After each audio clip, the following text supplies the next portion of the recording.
break ki matungda me ambam kana taram nokseri sir makha tarak pada hangjaning je sir hajik thang ta jogoi je khoi gi school college sing dal oina mak syllabus oina haptana tamhan kreba ko aduga aduna tabada khoi gi art form atopa mayam amu lei manipuri na kholaba art form hainari na ring culture ko natta sankritan hajik in choklising ani ga taraga humdoi da UNESCO na sakhang bi kidana laikrabane sumba mayam amadi hajik phawba tamhandri manipur university of culture da department ama hang manatna ko adu maina art and culture gi mayam ama lei ina kholaba art form mayam atai mayam ji hinghana na ba sir gi odba kai kai mo lei bi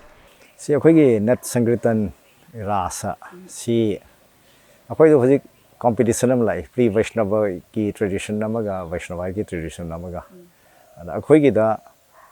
Vaishnava ki tradition si pura mapan de gi laaga akhoi gi transfer torapana te akhoi gi han lejari ba culture du da superimpose toraga syncretize toraga yam phajaba top top mahau ma thokpa adi yamna India ke de lairiba sankirtan mayam ga khoi Manipur ki nat sankirtan khangde manorsai khangde de ariba pala de dhumen khangde masi ade lairib duga khoi se lairi sika loi khela bane ba kaino da khoi gi lai haw ga chana basi infuse to khra kan da ma top top ama tholak khra bane ba aduna masi ma pani por pani kholak pani haidar haide si haibum thok trab ne hane idi khanjai kaino da khoi gi la rasada Bharatnatyam Shastra gi si follow to de akhoi di bhakti gi rasada base tawba devotion da base tawba akhoi gi ritual ni made kumai bhauna te made ritual ne ba aduga bhagi pareng si akhoi rasta ya important part ni Bharatnatyam Shastra da bhagi pareng gi khole am bhog yaudra bani mi gi di facial expression na rasa si express tawbani akhoi gi di gesture ga movement ga na express tabuni magi sawbugi na kamai tawni khangbugi na kamai tawni haraga khoi rasam apan sigi manung da underlying current ti khoi di natya shastra ne aga khoi gi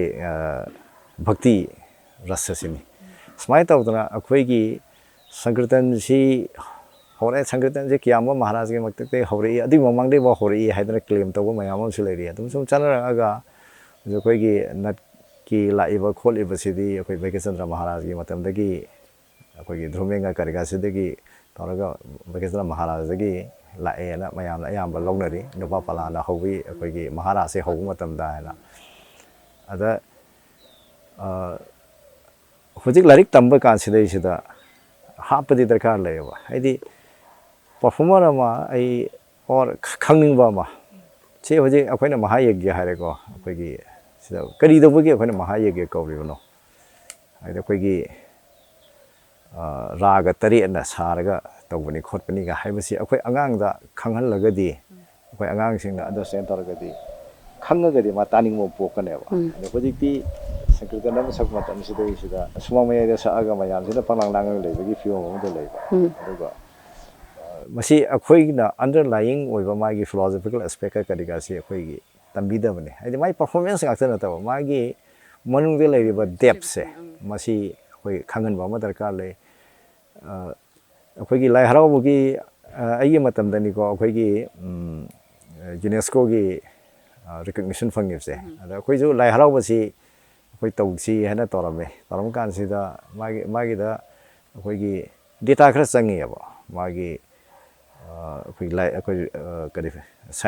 academic paper khara dagi videography di aga shamna tawbidana ama lairabni lai harau bogi se ane tawraga hojikti aina khanbada masi khitang phammaga group amra tawraga tha ohmari phammaga di adam thaba yarani tawbudabu hojikti India gi performing art mayam si yaman gidana kana da UNESCO tha matam da sahi amda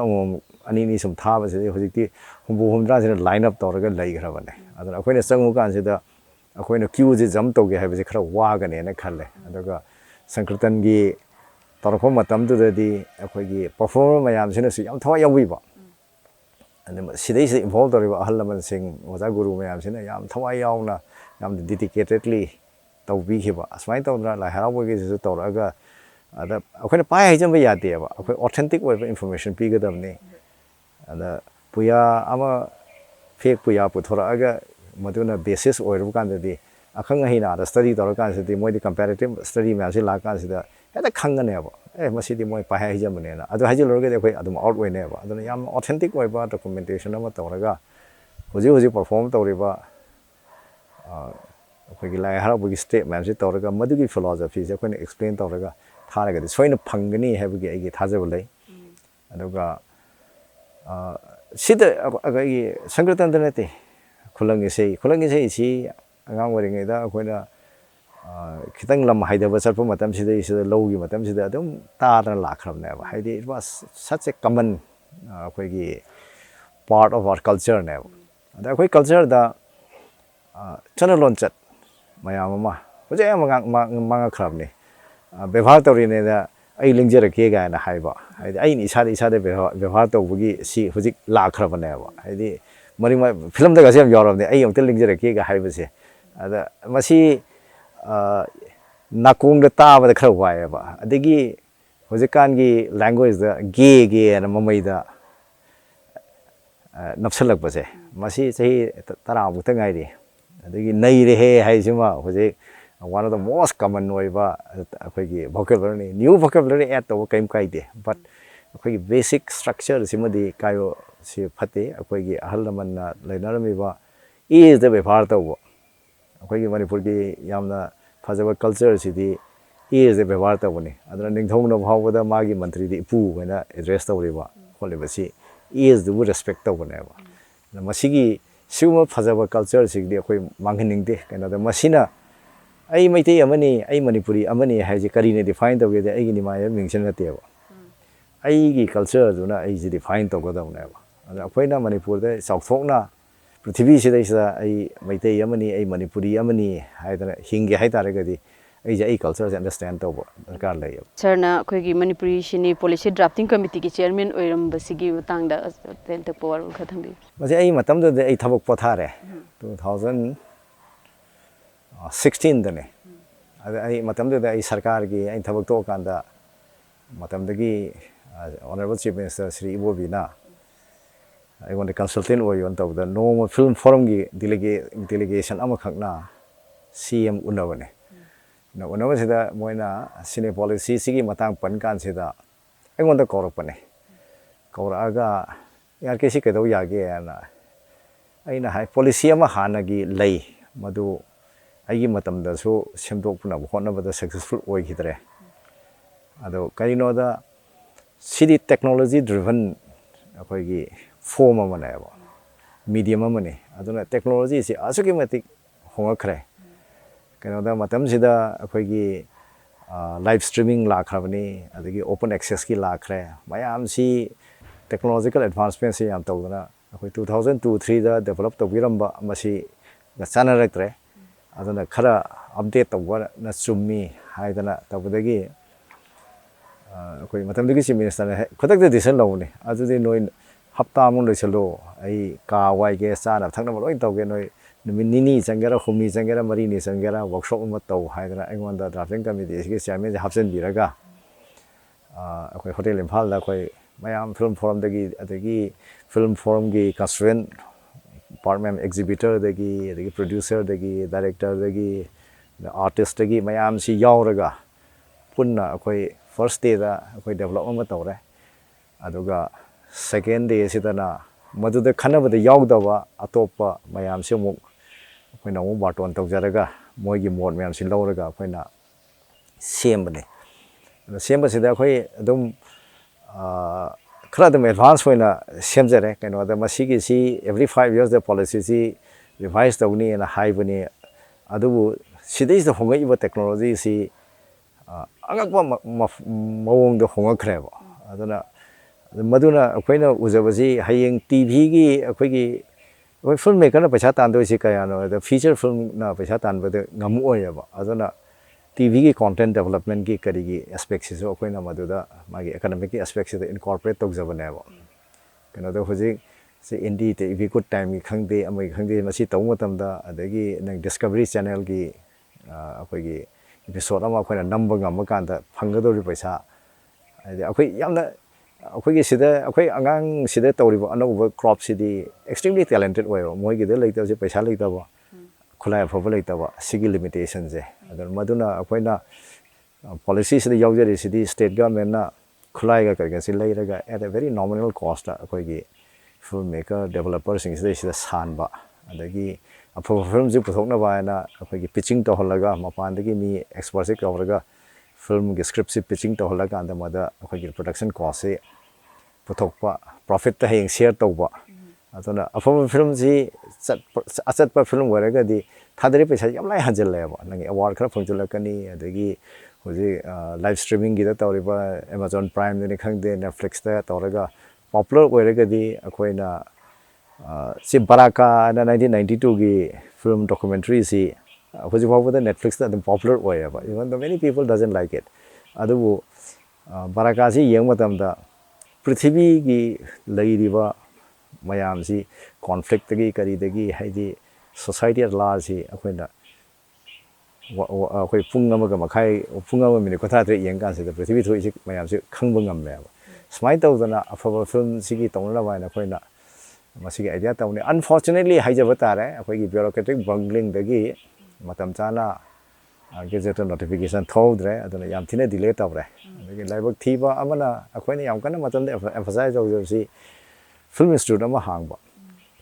adagi culture gi university ama si culture policy yaw bane akoi gi madisu approve tawramaga akoi gi decision ji notify to the no notify to the cine policy fortunately it has been notified in the gazette ko adun official ore the laibak thi basina film institute ki si afabo azamani ore la ma chalage je koi myam kham dana ngai kho to paisa je thada dam ni na khulai am phabo leidre adagi classroom fajana develop tawdre le kadai degi the whole idea di akoi gi sigi area ji highly creative oiba feel na ba aduna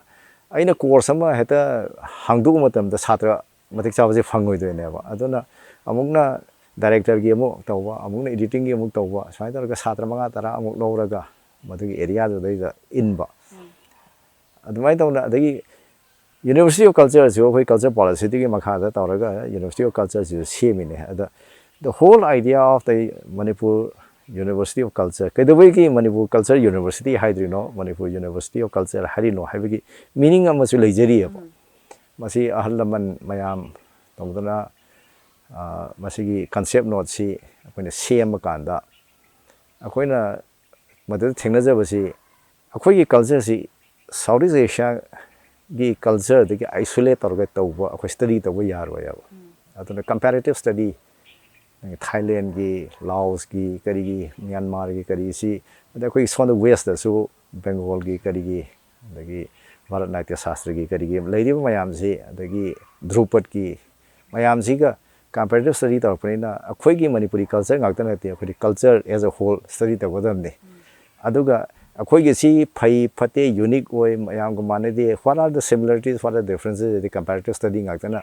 identify tor kadam ne na aduna intentionally Manipur University of Culture and culture tamna ne na tawba da akhoi concept note si sanjo ka andadi Manipur gi da we have got excellent performance study akhoi gi Manipur gi hojik leiriba artist sing je second do nan ni ko aduga academic ki side de akhoi je khara poor oya ba akhoi gi research tawgi kano da akhoi gi research e nga sa haije gi research koi movement adagi akhoi gi gesture na express tor pugi akhoi dance ki movement ki analysis si tawge haina bo khande ba akhoi na budi khara hongdok jare adabu masi tawgen bo khande ba ana sigumbagi study tawna ba movement gi analysis ka kariga si tawra kanda adu warega di akhoi gi isei da ne pung da notation ibad waina magi jagoi gi movement ga kariga si jo fajana ithoga di yamna tung da study tawba tamba kanda uniform standard ama maintain tawba ngamgani na akhoi master da hangbiu haibane ada hangbu matam da akhoi chi ai yaujade ba adaga tha nipan mapan taraga course ka hangdo har kan taw kan undergraduate ki class si leiramme ba ada akhoi gi hanagi akhoi na concept no thaga padana dance college khangde fine arts college ka infal art college khangde leiriba music college khangde masine affiliate university taraga university is for master and research ki wena tawgen tawba ada hojik performance study fana high samni dance academy jagoi da dance academy compete tawbu ngamoi dance college lady adagi private ki institution mayam akoi gi guru shishya parampara gi system da tawraga tawbu mayam lady asidai sida compete tawbu ngamoi ba Manipur University of Culture na azamrak sida ka hum sagi culture gi policy na lady ba si buk ning thi jana implement dawdri ba ada si marak sida khoi gi film gi policy chana hangani ka na hapcha lai ba sida kadai phawda si jana effective ogani culture policy di notify tawdabne chana handam nati notify tawdre ba haidi technically policy laitre ba daga sine policy sidi policy wani laire ba the only mistake na policy has resolution waina adopt togadamne this is the policy or the policy is implement tawba yana na ba na a series of notification order thokane see akoina notification thokani ko nangi film gi afa film khana na ba pitching tawbu gi sidai sida akoi gi guideline am lay down tawni smai tawdana series of notification thoga togadamne the limiting factor di paisa ne ba kari gi no da CNG yaudragadi amta tawya de si akhoi capital intensive oiba area ngakta ni haidi drama holam samadam da lupa crore ni humeta sangane asmai tawdana intensive oi adubu sarkar gi will si leiraba leiragadi CND adum phangba yaiba keno da crore manga RN culture gi khaidok base engineering department amada crore manga lothokpa de kaimta khangjana te akhoi gi pukhri de gi akhoi tengkot am ising kot pugum ne ba keno mo 700 800 crore de 5 crore khaidoga the culture gi department se de 1 crore 2 crore it make a huge difference ada aine yam nungai de sina akhoi gi RN culture gi minister na cabinet sigi RN culture gi matang buthaka asnai jagoi segi tong to kho na haibo do that if that mentality persists ko we kaim da expect to we yadre ba haidi law with the every politician word is for the high never as akhoi Manipur sector idi sana ba akhoi culture ga ni na adum high ga ne ba aduga CN budget sim yang for the last 3-4 years they kyam handar again 32 crores lam de huji 18 20 akhoi sports department ga si 22 faina handar kram ne the CNG akhoi who we are haiba sidi akhoi culture sina identify tawbone na sidai sida sen thadaba se pamubom thokte aba ana madu akhoi gi political leadership na madu understand to wibom chumi kai gi no da who we are hai sidi akhoi culture na identify tawbani haiba se ada akhoi gi laibak thibana akhoi gi culture si deteriorate torpagi ari anou sinabagi matamom oidana akhoi da ethics haiba se pura mang khibadong tawre ethical values sing si manga pudang tawre hanagi leramiba adusu chataba anuba normal ju same daba aduna hojik se khoi samrang ngamar ki stage ne ba aduna yamna confusing oiba adagi yamna worrisome oiba matam ni aduna sidai sida akhoi gi akhang ahi aine som khanjaba time to keep silent is over hojik akhoi haiba tabani sarkar da kano da sarkar sidi mayamna prajana khanba mi hot ngaktani haibra tafum thoeba ana aina ai je hoje kalam ani kha izari free press ka people's chronicle da ada ai culture gi su kari gi su atai social issue me am to say adam comment se tawjari ada aina the time to keep silent is already over so we have to speak out I say masi ai kan emphasize tawjani matang de sir laingak ta sumain torogadi khoi RN culture je hian fahangani ka haibagi kai sir kai kai mot lebi bagi kitang committed oibane ai haije sen kitang thade bi culture tawriba mi sing je highly dedicated oyab ai gi experience da kano da moi si fanatic wai kai tawjani si ai leisu leigidre ko ina akhoi ino chabrinda sabina magi gorli lagi sidai sida mane dedication tawbse ada mana aingonda aigi ima de ma isi na kawraga akhoi ma hoi am tinamne da mai gori lang ngang yaw yeng basi yaw na tawba ada sum tanjam sukja da ba adu goribong gi mantab da tawba am khaktang di ai si yaw ga tawi adai di inom ja si tham okhumari lerega lei hidre ba adu aingonda di satisfaction le wi ko inom ja na haibo do ongtang di ningbo thungal le ala haidi muhoina leiramibu level of dedication sidi angakpane ba masida fanatic oiramne smai tawdana akhoi gi gari Mami buhal ꯑꯩꯈꯣꯏꯒꯤ ꯒꯝꯚꯤꯔ ꯁꯤꯡ ꯃꯍꯥꯔꯥꯖꯅ ꯍꯧꯗꯣꯛꯑꯝꯕ ꯑꯩꯈꯣꯏꯒꯤ ꯄꯥꯂꯥꯒꯤ ꯀꯔꯤ ꯍꯧꯖꯤꯛ ꯂꯩꯇ꯭ꯔꯕꯅꯦꯕ ꯍꯧꯖꯤꯛ ꯆꯤꯝꯐꯥ ꯄꯨꯕ ꯏꯁꯩ ꯁꯛꯄꯁꯤ ꯂꯩꯇ꯭ꯔꯕꯅꯦꯕ ꯀꯔꯤ ꯄꯥꯂꯥꯅꯣ ꯍꯥꯏꯕꯅꯤ ꯍꯧꯖꯤꯛ ꯑꯩꯈꯣꯏꯒꯤ ꯒꯝꯚꯤꯔ ꯁꯤꯡꯒꯤ ꯗꯦꯠ ꯑꯦꯅꯤꯚꯔꯁꯔꯤ ꯁꯤꯗꯩꯁꯤꯗ ꯍꯦꯛ ꯃꯗꯨꯅ ꯊꯧꯒꯜ ꯇꯧꯔꯤꯅꯦꯕ ꯑꯗꯣ ꯃꯗꯨꯒꯤ ꯀꯜꯆꯔ ꯃꯥꯡꯊꯔꯛꯄꯁꯦ ꯑꯔꯥꯡꯐꯝꯅ ꯀꯔꯝ ꯀꯥꯟꯗ ꯏꯁꯩ ꯄꯂꯥꯗ ꯄꯩꯁꯥ ꯊꯥ ꯌꯥꯒꯦꯁꯦ ꯑꯉꯥꯡ ꯑꯣꯏꯔꯤꯉꯩꯗꯗꯤ ꯄꯩꯁꯥ ꯊꯥꯕꯒꯤ ꯆꯪꯐꯝꯁꯤꯗꯩꯁꯤꯗ ꯑꯔꯥꯡꯐꯝ ꯂꯦꯞꯅꯔꯒ ꯊꯠꯀꯅꯦꯕ ꯍꯧꯖꯤꯛꯇꯤ ꯑꯔꯥꯡꯐꯝꯁꯤ ꯒ꯭ꯌꯥꯟ ꯇꯥꯗꯕꯅꯤꯅ ꯄꯩꯁꯥ ꯊꯥ ꯌꯥꯏ ꯌꯥꯗꯦꯅ ꯀꯩꯅꯣꯗ ꯔꯥꯒ ꯁꯤꯜꯂꯛꯄ ꯃꯇꯝꯁꯤꯗ ꯀꯔꯝꯕ ꯔꯥꯒ ꯌꯧꯈ꯭ꯔꯒꯦꯅ ꯈꯪꯉꯛꯇꯕꯅꯦꯕ ꯕꯦꯁꯤꯀꯦꯂꯤ ꯑꯗ ꯑꯩꯈꯣꯏꯗꯤ ꯃꯅꯤꯄꯨꯔ ꯌꯨꯅꯤꯚꯔꯁꯤꯇꯤ ꯑꯣꯐ ꯀꯜꯆꯔ ꯁꯤꯗꯩꯁꯤꯗ ꯑꯔꯥꯡꯐꯝꯒꯤ ꯁꯔꯇꯤꯐꯤꯀꯦꯠ ꯀꯣꯔꯁ 3 ꯃꯟꯁꯀꯤ 6 ꯃꯟꯁꯀꯤ ꯑꯁꯤ ꯇꯧꯍꯟꯅꯤꯡꯉꯦꯕ ꯑꯩꯈꯣꯏꯒꯤ ꯊꯥꯏꯅ ꯏꯁꯤꯡ ꯌꯦꯟꯕ ꯑꯁꯤꯒ ꯍꯧꯖꯤꯛ ꯄ꯭ꯂꯥꯁꯇꯤꯛ ꯊꯝꯕꯁꯤꯒ ꯗꯤꯒꯅꯤꯇꯤꯁꯦ ꯌꯥꯝ ꯊꯤꯅ ꯈꯦꯠꯅꯩꯌꯦꯕ ꯄ꯭ꯂꯥꯁꯇꯤꯛꯀꯤ ꯕꯣꯇꯜ ꯑꯃ ꯊꯝꯕ ꯄ꯭ꯂꯥꯁꯇꯤꯛ ꯕꯣꯇꯜꯁꯦ ꯍꯥꯏꯂꯤ ꯑꯩꯈꯣꯏꯒꯤ ꯑꯦꯟꯚꯥꯏꯔꯟꯃꯦꯟꯇꯦꯜ ꯐ꯭ꯔꯦꯟꯂꯤꯁꯨ ꯑꯣꯏꯗ꯭ꯔꯦꯀꯣ ꯍꯥꯟꯅ ꯒ꯭ꯂꯥꯁꯇ ꯇꯧꯔꯒ ꯏꯁꯤꯡ ꯍꯩꯕꯒꯤ ꯁꯤꯁꯇꯦꯝꯒꯗꯣ ꯃꯗꯨ ꯑꯔꯥꯡꯕ ꯍꯩꯔꯝꯃꯦꯕ ꯑꯗꯩ ꯑꯔꯥꯡꯕ ꯅꯤꯡꯉꯛꯇꯩꯗꯤ ꯂꯩꯀꯥꯏ ꯑꯉꯥꯡꯁꯤꯡꯅ ꯍꯩꯔꯛꯑꯦ ꯑꯗꯩ ꯍꯧꯖꯤꯛꯇꯤ ꯑꯩꯈꯣꯏꯗꯤ ꯁꯝꯕꯅꯦꯅ ꯄ꯭ꯂꯥꯁꯇꯤꯛ ꯇꯧꯔꯦ ꯑꯗꯨꯅ ꯆꯥꯛ ꯆꯥꯕꯒꯤ ꯑꯩꯈꯣꯏꯒꯤ ꯐꯖꯈ꯭ꯔꯕ ꯁꯤꯁꯇꯦꯝꯁꯤ ꯃꯌꯥꯝꯗ ꯎꯗꯕꯅꯤ ꯑꯩꯈꯣꯏꯒꯤ ꯎꯁꯣꯞꯇ ꯆꯥꯅꯔꯤꯕ ꯆꯥꯛꯁꯦ ꯑꯗꯩ ꯏꯟꯁꯥꯡ ꯃꯊꯦꯜ ꯍꯥꯞꯄꯒꯤ ꯒꯁꯤ ꯕꯥꯃꯣꯟꯁꯤꯡꯗꯤ ꯐꯖꯅ ꯇꯝꯃꯤꯅꯦꯕ ꯀꯃꯥꯏꯅ ꯇꯧꯔ ꯍꯥꯞꯀꯅꯤ ꯀꯔꯝꯕꯅ ꯀꯔꯝ ꯀꯥꯟꯗ ꯍꯥꯞꯀꯅꯤ ꯍꯥꯏꯁꯤ ꯁꯨꯛꯇꯥꯅꯤ ꯍꯥꯞꯄꯤꯕꯒꯁꯤꯒꯤ ꯔꯤꯖꯟ ꯂꯩꯌꯦꯕ ꯀꯩꯅꯣꯗ ꯅꯪꯅ ꯎꯇꯤ ꯆꯥꯔꯨꯔꯒꯗꯤ ꯑꯇꯩ ꯏꯟꯁꯥꯡꯁꯦ ꯂꯣꯏ ꯃꯍꯥꯎ ꯃꯥꯡꯒꯅꯦꯕ ꯑꯗꯣ ꯁꯨꯛꯇꯥꯅꯤꯗꯣ ꯃꯆꯦꯠ ꯑꯃ ꯆꯥꯁꯤꯜꯂꯀꯥꯟꯗꯗꯤ ꯎꯇꯤ ꯆꯥꯕꯒꯤꯗ ꯑꯩ ꯂꯩꯁꯤ ꯇꯪꯁꯤ ꯑꯃꯨꯛ ꯁꯦꯟꯁꯤꯇꯥꯏꯁ ꯇꯧꯔꯀꯥꯟꯗ ꯑꯇꯩ ꯏꯟꯁꯥꯡꯒꯤ ꯃꯍꯥꯎꯁꯦ ꯑꯃꯨꯛ ꯈꯪꯒꯗꯣꯏꯅꯦꯕ ꯑꯗꯨꯒꯤ ꯄꯔꯄꯁꯇꯅꯦꯕ ꯍꯥꯞꯅꯔꯤ ꯃꯌꯥꯝꯁꯦ ꯑꯗꯨꯅ ꯁꯤ ꯑꯥꯔꯠ ꯑꯩꯈꯣꯏ ꯀꯜꯆꯔꯅꯦꯕ ꯑꯁꯤꯅꯦꯕ ꯑꯩꯈꯣꯏꯅ ꯃꯅꯤꯄꯨꯔ ꯌꯨꯅꯤꯚꯔꯁꯤꯇꯤ ꯑꯣꯐ ꯀꯜꯆꯔꯅ ꯇꯧꯍꯟꯅꯤꯡꯉꯤꯁꯤꯗꯤ ꯕꯤ ꯑꯦ ꯄ꯭ꯔꯣꯗ꯭ꯌꯨꯁ ꯇꯧꯕꯗ ꯅꯠꯇꯦꯕ ꯑꯩꯈꯣꯏꯒꯤ ꯑꯦꯀꯥꯗꯃꯤꯛꯀꯤ ꯁꯥꯏꯠꯇ ꯌꯥꯝ ꯀꯟꯅ ꯁ꯭ꯇꯗꯤ ꯇꯧꯈꯤꯕ ꯑꯃ ꯑꯗꯒꯤꯗꯤ ꯁꯔꯇꯟ ꯑꯦꯔꯤꯌꯥꯗ ꯄ꯭ꯔꯣꯐꯦꯁꯟꯁꯤꯗꯩꯁꯤꯗ ꯄ꯭ꯔꯣꯐꯦꯁꯅꯦꯜ ꯑꯣꯏꯅ ꯁꯔꯇꯟ ꯁ꯭ꯀꯤꯜ ꯄꯤꯕ ꯅꯪ ꯑꯔꯥꯡꯕꯐꯝꯒꯤꯗ ꯄꯤꯕ ꯑꯩꯈꯣꯏ ꯁꯝꯄꯠꯁꯥ ꯀꯥꯏꯅ ꯇꯧꯔꯝꯃꯤꯅꯦ ꯍꯧꯖꯤꯛꯇꯤ ꯁꯝꯄꯠꯁꯥꯒꯁꯦ ꯀꯅꯥꯝ ꯂꯩꯇꯦ ꯁꯝꯄꯠꯁꯥꯁꯤꯗꯤ ꯕꯦꯁꯤꯀꯦꯂꯤ ꯑꯩꯈꯣꯏꯒꯤ ꯊꯣꯡ ꯆꯪꯕꯗ ꯂꯩ ꯆꯟꯗꯣꯟ ꯄꯥꯏꯔꯒ ꯇꯧꯔꯒ ꯔꯤꯁꯦꯞꯁꯅꯤꯁꯅꯦꯕ ꯃꯥ ꯑꯔꯥꯡꯕꯐꯝ ꯅꯠꯇꯦ ꯑꯗꯣ ꯍꯧꯖꯤꯛꯇꯤ ꯑꯔꯥꯡꯕꯐꯝ ꯄꯨꯂꯞ ꯁꯤꯜꯂꯦ ꯑꯔꯥꯡꯕꯐꯝ ꯍꯥꯏꯔꯀꯥꯟꯗ ꯃꯣꯏꯁꯦ ꯁꯝꯄꯠꯁꯥꯒꯁꯦ ꯂꯣꯏ ꯌꯥꯎꯁꯟꯈ꯭ꯔꯦꯕ ꯑꯗꯨꯅ ꯁꯤꯒꯨꯝꯕ ꯑꯗꯒꯤ ꯑꯩꯈꯣꯏꯒꯤ ꯒꯣꯕꯤꯟꯗꯒꯤ ꯁꯤꯗꯩꯁꯤꯗ ꯌꯥꯝ ꯀꯟꯅ ꯏꯟꯐ꯭ꯂꯨꯌꯦꯟꯁ ꯑꯃ ꯑꯩꯈꯣꯏꯒꯤ ꯇꯧꯍꯟꯅꯤꯡꯗꯕ ꯈꯔ ꯂꯥꯛꯈ꯭ꯔꯦꯕ ꯑꯩꯈꯣꯏꯒꯤ ꯋꯩꯁꯅꯚꯥꯏꯠꯀꯤꯗ ꯅꯠꯇꯅ ꯏꯚꯟ ꯄ꯭ꯔꯤ ꯋꯩꯁꯅꯚꯥꯏꯠꯀꯤ ꯁꯦꯟꯇꯔꯁꯤ ꯒꯣꯕꯤꯟꯗꯖꯤ ꯇꯦꯝꯄꯜ ꯕꯣꯔꯗꯁꯤꯗ ꯂꯩꯔꯝꯃꯦꯕ ꯑꯃꯅꯪꯒꯤ ꯃꯥꯏꯕꯤ ꯂꯣꯏꯁꯪꯒꯤ ꯀꯔꯤꯒꯤ ꯂꯩꯗꯅ ꯑꯩꯈꯣꯏ ꯑꯉꯥꯡ ꯑꯣꯏꯔꯤꯉꯩꯗ ꯑꯗꯨꯝ ꯂꯩꯔꯝꯃꯦ ꯑꯩꯈꯣꯏ ꯄꯤꯁꯛ ꯄꯤꯛꯏꯉꯩꯗꯒꯤ ꯑꯗ ꯍꯧꯖꯤꯛꯇꯤ ꯑꯩꯈꯣꯏꯒꯤ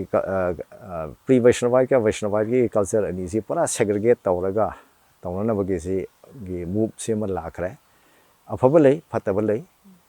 ꯑꯗꯨ ꯃꯗꯨꯒꯤꯗꯨꯗꯤ ꯀꯣꯟꯅ ꯑꯩꯈꯣꯏꯒꯤ ꯍꯥꯏꯂꯤ ꯗꯤꯕꯦꯇꯦꯕꯜ ꯑꯣꯏꯕ ꯏꯁꯨꯅꯤ ꯑꯗꯨꯕꯨ ꯗ ꯑꯦꯛꯃꯤ ꯑꯣꯐ ꯃꯅꯤꯄꯨꯔꯤ ꯀꯜꯆꯔꯗꯤ ꯁ꯭ꯔꯤ ꯒꯣꯕꯤꯟꯗꯒꯤ ꯁꯤꯗꯩꯁꯤꯗ ꯂꯩꯌꯦꯕ ꯑꯗꯨꯅ ꯍꯧꯖꯤꯛ ꯒꯣꯕꯤꯟꯗ ꯊꯧꯒꯜ ꯇꯧꯗꯕ ꯄꯨꯡ ꯌꯩꯕꯅ ꯃꯍꯥꯙꯨꯃꯦꯟ ꯌꯩꯕ ꯍꯩꯇꯦ ꯀꯩꯅꯣꯗ ꯃꯍꯥꯙꯨꯃꯦꯟꯁꯤꯗꯗꯤ ꯌꯩꯔꯤꯅꯤ ꯑꯗꯩ ꯑꯁꯇꯀꯥꯜꯒꯤ ꯑꯩꯈꯣꯏꯒꯤ ꯍꯤꯟꯗꯨꯁꯇꯥꯅꯤ ꯀ꯭ꯂꯥꯁꯤꯀꯦꯜ ꯃ꯭ꯌꯨꯖꯤꯛꯇ ꯄ꯭ꯔꯍꯔ ꯍꯥꯏꯗꯅ ꯅꯣꯡꯃꯁꯤꯗꯤ ꯇꯔꯨꯛ ꯊꯣꯛꯅ ꯊꯨꯒꯥꯏꯕꯁꯤꯗ ꯑꯩꯈꯣꯏꯅ ꯑꯁꯇꯀꯥꯜ ꯄꯨꯡ ꯑꯍꯨꯝꯒꯤ ꯇꯧꯔꯒ ꯃꯗꯩꯗ ꯁꯛꯏꯕ ꯌꯩꯔꯤꯕꯁꯤ ꯑꯝꯇ ꯃꯥꯟꯅꯗ꯭ꯔꯤꯕꯅꯤ ꯒ꯭ꯋꯥꯟꯗ ꯌꯩꯕꯒ ꯃꯪꯒ꯭ꯂꯥꯇꯤꯗ ꯁꯛꯄ ꯏꯁꯩ ꯑꯝꯇ ꯃꯥꯟꯅꯗ꯭ꯔꯤꯅꯦꯕ ꯑꯗ ꯃꯥꯒꯤ ꯔꯥꯒꯁꯦ ꯃꯁꯤ ꯑꯩꯈꯣꯏ ꯍꯤꯟꯗꯨꯁꯇꯥꯅꯤ ꯀ꯭ꯂꯥꯁꯤꯀꯦꯜ ꯃ꯭ꯌꯨꯖꯤꯛꯇ ꯄ꯭ꯔꯍꯔ ꯍꯥꯏꯅ ꯂꯩꯕꯅꯦꯕ ꯁꯤꯒꯤꯁꯦ ꯑꯗꯨꯅ ꯑꯩꯈꯣꯏꯒꯤ ꯏꯟꯁꯇꯤꯇ꯭ꯌꯨꯁꯟ ꯑꯃ ꯑꯣꯏꯕꯒꯤ ꯒꯣꯕꯤꯟꯗꯖꯤꯒꯤꯁꯦ ꯃꯥꯡꯊꯔꯛꯄ ꯁꯤꯒꯤꯁꯤ ꯑꯗ ꯃꯥꯡꯊꯔꯛꯄꯁꯤꯅ ꯑꯩꯒꯤ ꯃꯦꯟ ꯑꯣꯏꯕ ꯏꯟꯁꯇꯤꯇ꯭ꯌꯨꯁꯟꯗꯨꯅ ꯀꯥꯏꯊꯔꯛꯑꯀꯥꯟꯗꯗꯤ ꯃꯁꯥꯗ ꯂꯩꯔꯤꯕ ꯃꯌꯥꯝꯁꯤ ꯂꯣꯏꯅꯃꯛ ꯑꯗꯨꯝ ꯀꯥꯏꯔꯛꯀꯅꯦꯕ ꯑꯗꯨꯅ ꯃꯥꯒꯤ ꯂꯥꯏ ꯊꯥꯖꯕ ꯒꯣꯕꯤꯟꯗꯖꯤꯗ ꯊꯥꯖꯕ ꯊꯥꯖꯗꯕ ꯃꯗꯨ ꯏꯔꯤꯂꯦꯚꯦꯟꯅꯦꯕ ꯑꯗꯨꯕꯨ as an institution of the ꯀꯜꯆꯔꯒꯤꯗꯗꯤ ꯒꯣꯕꯤꯟꯗꯖꯤꯒꯤ ꯃꯥꯒꯤ ꯄ꯭ꯔꯥꯏꯃꯦꯁꯤꯁꯦ ꯃꯁꯤ ꯃꯥꯡꯍꯟꯕꯗꯨꯗꯤ ꯑꯜꯇꯤꯃꯦꯠꯂꯤ ꯑꯩꯈꯣꯏꯒꯤ ꯁꯃꯥꯖꯒꯤ ꯃꯩꯇꯩ ꯁꯣꯁꯥꯏꯇꯤꯒꯤ ꯃꯥꯡꯖꯕ ꯑꯣꯏꯒꯅꯤꯅ ꯑꯩ ꯁꯨꯃꯥꯏꯅ ꯑꯩꯒꯤ ꯄꯔꯁꯣꯅꯦꯜ ꯑꯣꯄꯤꯅꯤꯌꯟꯗ ꯁꯨꯃꯥꯏꯅ ꯊꯝꯖꯒꯦ ꯑꯣꯖꯥ ꯋꯥꯔꯤꯁꯤꯗ ꯈꯤꯇꯪ